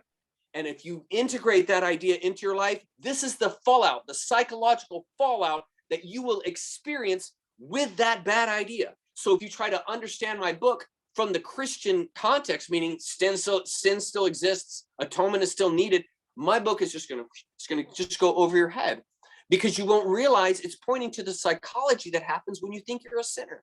So if you want to understand what the book is really saying, you have to begin the process, and this is the painful part. You have to begin the process of, I don't know if I believe in sin anymore. I don't know if I therefore need a savior anymore. Well, if I don't need a savior, then what was the role of Jesus? Well, it just explodes into bigger and bigger problems with that little tiny decision to say, does sin exist? You know, the fallout is huge, because the whole thing in Christianity is built on that identity crisis, which comes from you're a sinner. Everything builds from there. If you throw that out at the start, Christianity has nothing to build on, because there is no separation. The separation comes from being born a sinner. Well, the whole reason for all of these things you have to do in the Bible is because it's operating on the synopsis that you are a sinner. It's operating under the assumption that you are fallen, that you're separate, and here's the litany of things that you have to do in order to qualify yourself for God. So hopefully that helps answer that question. You just got to get further out.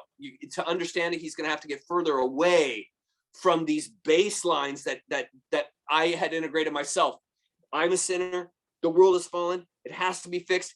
Those things don't change. That's it. That doesn't change. And there's a heaven and a hell, and that doesn't change. Well, again, you're fighting to stay in the cage. You're the prisoner and the warden. You're creating the world that you have to live in.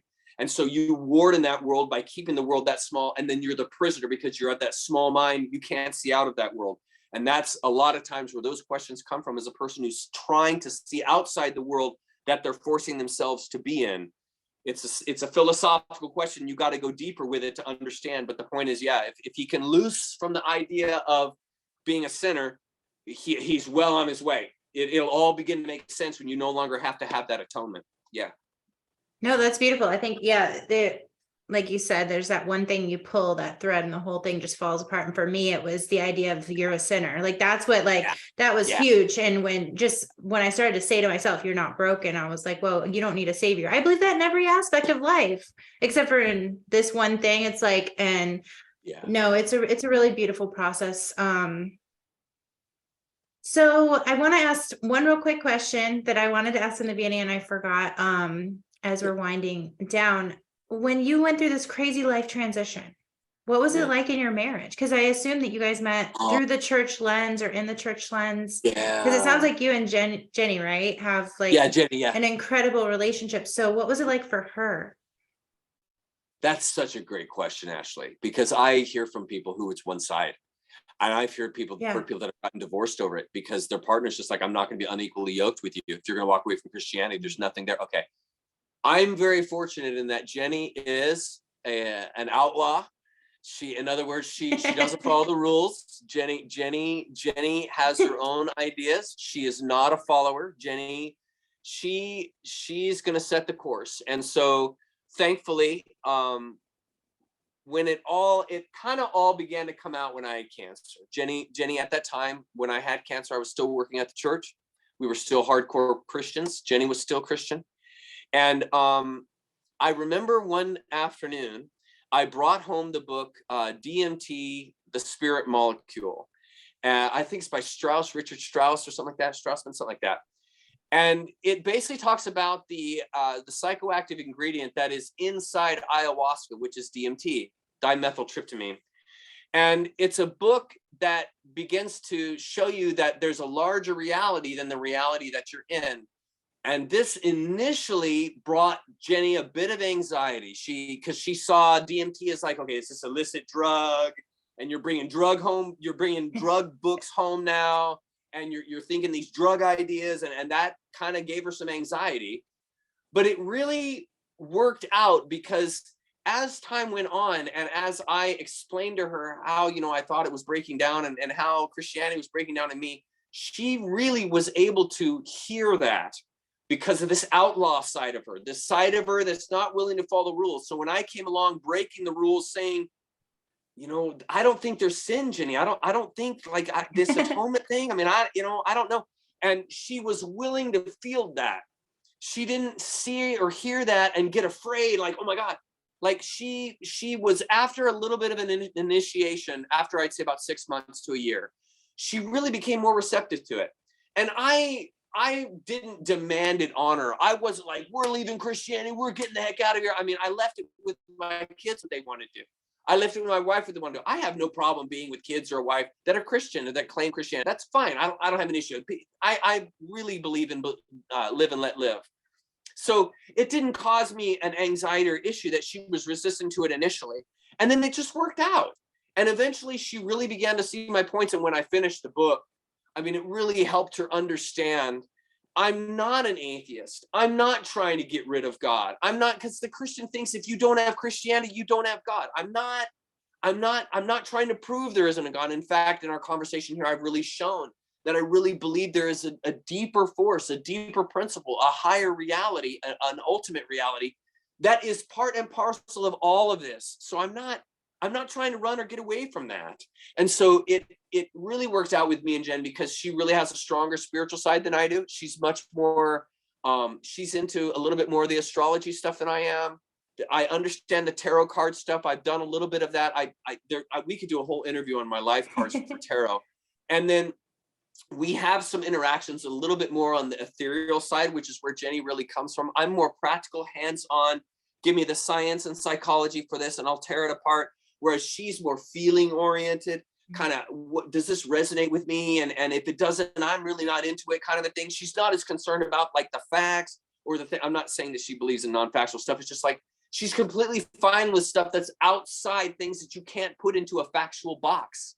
And I'm a little bit more on the other side of that. So we do well together with this. Yeah. We work well together with this. And where she's, where it goes too far for me, I'm fine with it. I'm totally fine with it. And where I go too far for her and I take it too much to an extreme, she's fine with it. She's like, okay, you're going to do your thing. That's fine. We don't try to make the other person believe what the other believes. I think that's too confining. We need to be separate in that sense. Yeah. That's really beautiful. No, that's exciting. I feel like, yeah. I'm similar with my boyfriend. We've been together. We just celebrated 8 years and, we were very much on, thank you. We were like on the same kind of space and then like politically ish or whatever. And then I started to wake up before him. I was working in the stores. So I was every single day working in the chain stores as a wine rep. So I saw every first tape that went on the ground, you know what I mean? Just like, oh, you froze up. I lost you. You're breaking up.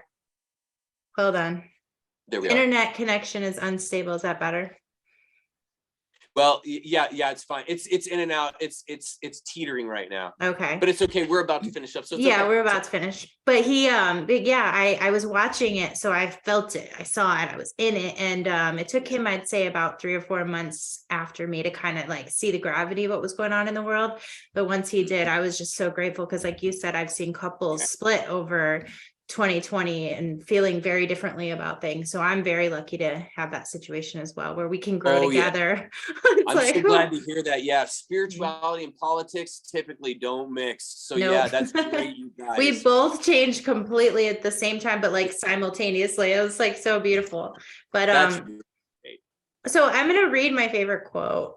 One of my favorite quotes. I feel like I tell everyone, like every line in your book is a standalone quote. I think that the way you wrote it was with so much thoughtfulness and precision. And I know that you talked about your editor a lot and their help in it. You can just tell that the combination of what you guys did, it really created something beautiful. And I hope everyone listens to the book. I've listened twice. And I love that you have clips individual that you can just share. I've shared just little pieces. It makes it so easy. But it was really well done. I'm going to read this and then I'm going to ask if there's anything that you'd like to recommend as far as other authors. So I know that you had this whole wealth of like growing in your experience, and you always refer to different people who helped you along the way. So I think I know the audience would like to hear that. But this is one of my favorite things you said. It is much easier to contain and control a mass of people through pricking their fears and desires and keeping them needy than it is to encourage them to think for themselves and risk their independent development. Spontaneous independent development is an unknown quantum and is unlimited, and it therefore cannot be contained or controlled once it is fostered. Leadership in a dominator culture cannot have their members self-developing and free thinking for themselves, because eventually they will figure out they are being controlled. They will figure this out because nature self-organizes. Expanding awareness is a feature of nature, and the ever-expanding awareness of us as nature creatures will eventually see through whatever game's being foisted as a natural outpouring of consciousness, discernment, experience, and sensitivity. Muddy water will clarify if left to settle. I just think that's incredibly beautiful. Thank you so much, Ashley. Wow, that is fantastic. Thank you for reading that. That is fantastic. I'm so glad to hear you like that. Thank you so much. That's great. Thank you. The nature self-organizing has just been, I keep saying it now. I'm like, oh, it's just nature. This is what happens. Exactly. Like there's less anxiety about everything. Yes. And I'm just like, oh, this is just what we do. But if you don't mind, who would you recommend for people? I know Joseph Campbell's a big one. Is there any specific books? His book on goddesses is fantastic. He wrote a book on the goddess, which just is beautiful. It really will help you understand dominator culture better. Elaine, speaking of which, Elaine Risler's book on dominator culture, it's called the Sword and the Blade, I believe it's called. The Sword and the Blade. That will open up dominator culture for you so well. If that intrigues you, that book, that's how I learned about dominator culture, was from Elaine. And then Alan Watts wrote a book called The Way of Zen. That's life-changing. He wrote a book called the Taboo Against Knowing Who You Are. Life-changing. If you're searching for identity, if you're trying to understand who you are better, if you're trying to understand the world better, those two books, along with the goddesses, will help you tremendously. Not help in the sense of show you, but help in the sense of open your mind, open your eyes, open up so that you can emerge and come forth. There's a book by John Lamb Lash called Not in His Image. This also deals with the partnership societies and dominator culture.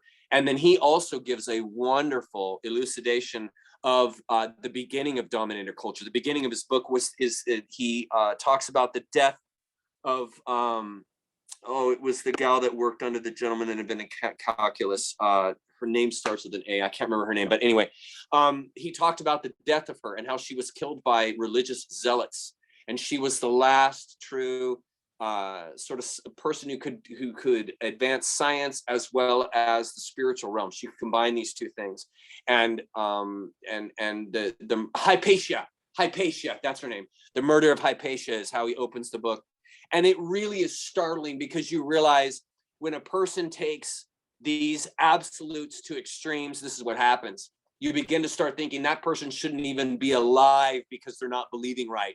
They shouldn't even be alive because they're showing a wider world than what I say is okay. I mean, this is true psychosis, and it shows you when this stuff is taken to extreme, literally, you'll turn family members against each other. You'll turn friends against each other. You'll break up marriages. Like, it's really that serious. And so these books help add gravity to someone so they can begin to see why they're thinking that way, why they're so extreme. It's one of the great things that John does in that book is he helps you understand why Christianity is so bloodthirsty, why it is so like driven, and like you have to believe in this. Why?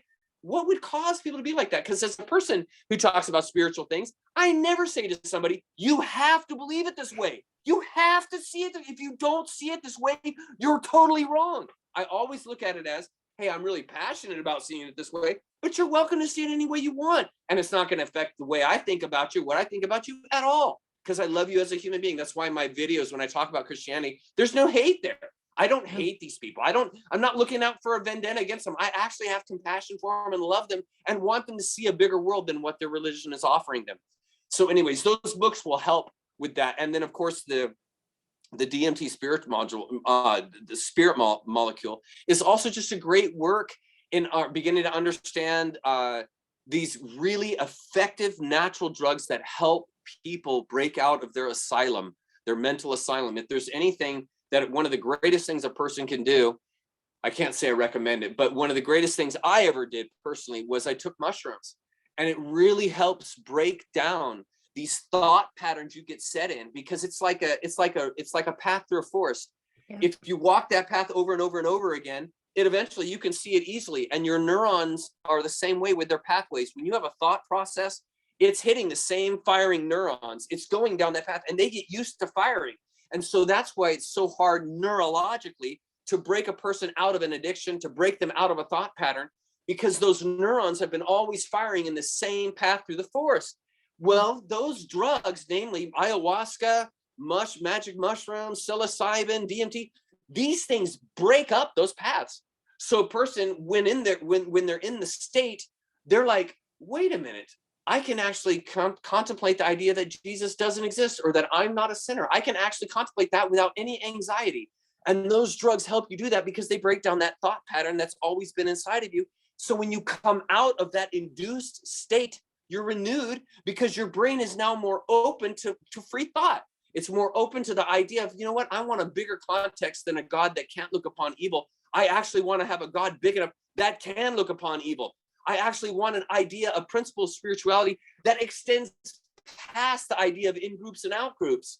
And so when you come out of those states from taking those drugs, it's beautiful. It's one of the greatest things about cannabis. It helps you question authority. It helps you question people who are insisting that you obey them.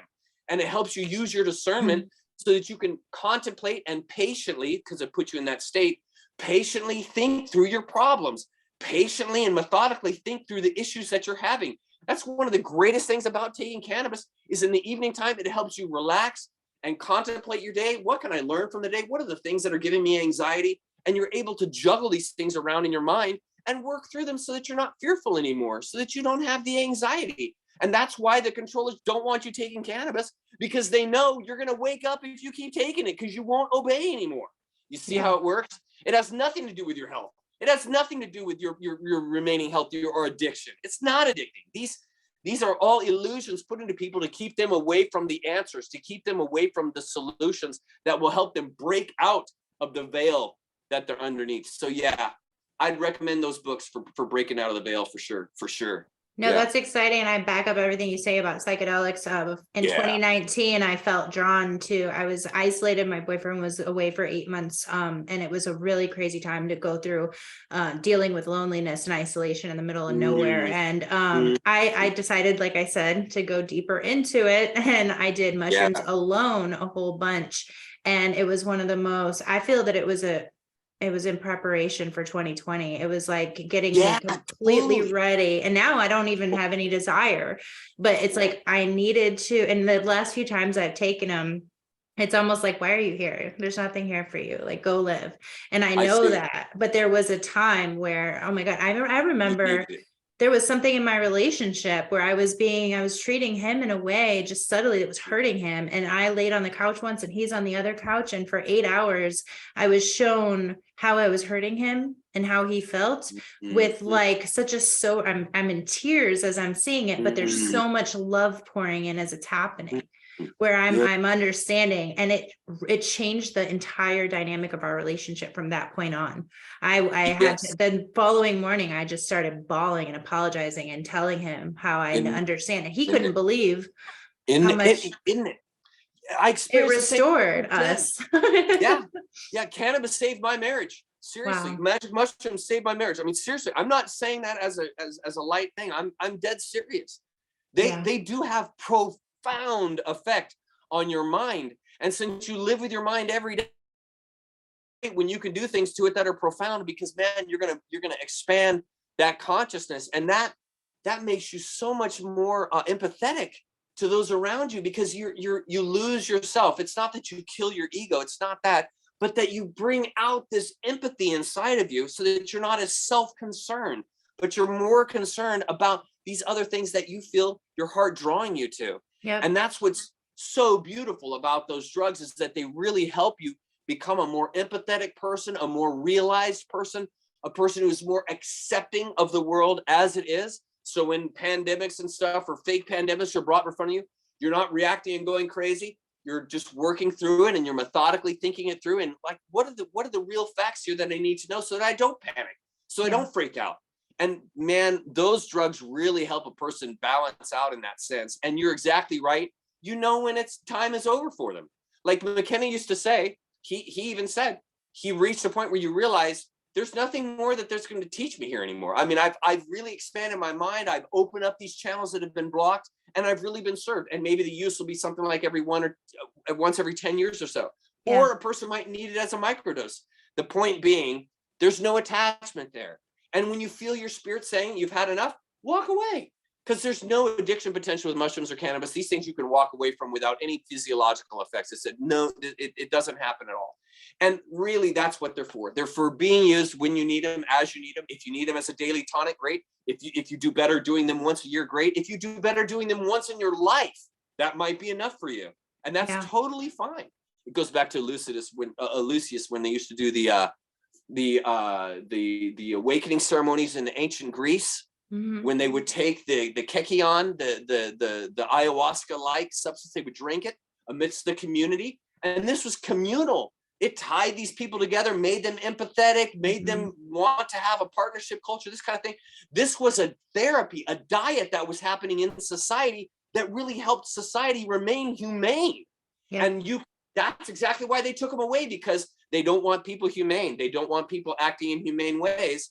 And by taking away these substances, you've taken away one of the real assets to humane development. It's crazy, man. It's crazy. Absolutely. No, because we all start to understand. I think I've lost you. Did it end on that? I'm here. Are you there? I'm here. Can you hear me? I see you. Okay. Oh, shoot. I would hate for it to end like this. Let's see if you come back in a minute. Let me know if you can hear me. There you are. There you are. There you are. Yay. There you back. Yeah. No, that was really beautiful. And you're right. I just, and that's the one thing I experience is more than anything is everything's connected. And I think that's like separateness is an illusion. That's pretty much at the heart of everything. I think that you're talking about separateness from ourselves and from one another is an illusion, and that we are definitely trying to be controlled. But like we said earlier, the lengths that they have to go through just speaks more to our power than anything. And I see incredible freedom. I see incredible like beauty, freedom of the mind.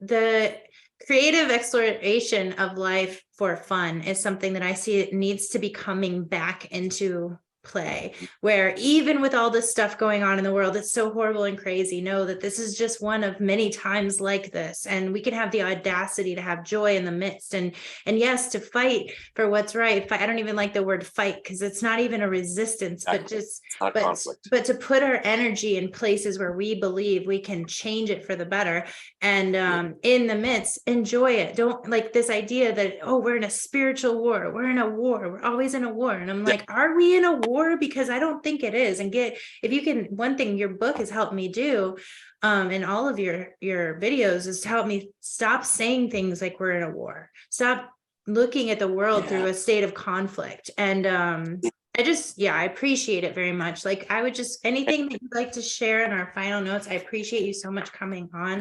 What would you like to say and leave everyone with? Ashley, it's been an honor and privilege to be here today. Really, I have just so enjoyed this. I've wanted to have a conversation like this with someone about my book and about these subject matters for a long time now. I've actually said to Jenny repeatedly, man, I wish I could just drum up some kind of interview with someone. I think I could really, we could really do some great things. And so this has been an incredible opportunity to share these things. I think they're very important. And I think everything that we've talked about today is relevant. It's relevant to today. It's relevant to society. It's relevant to what people are facing right now.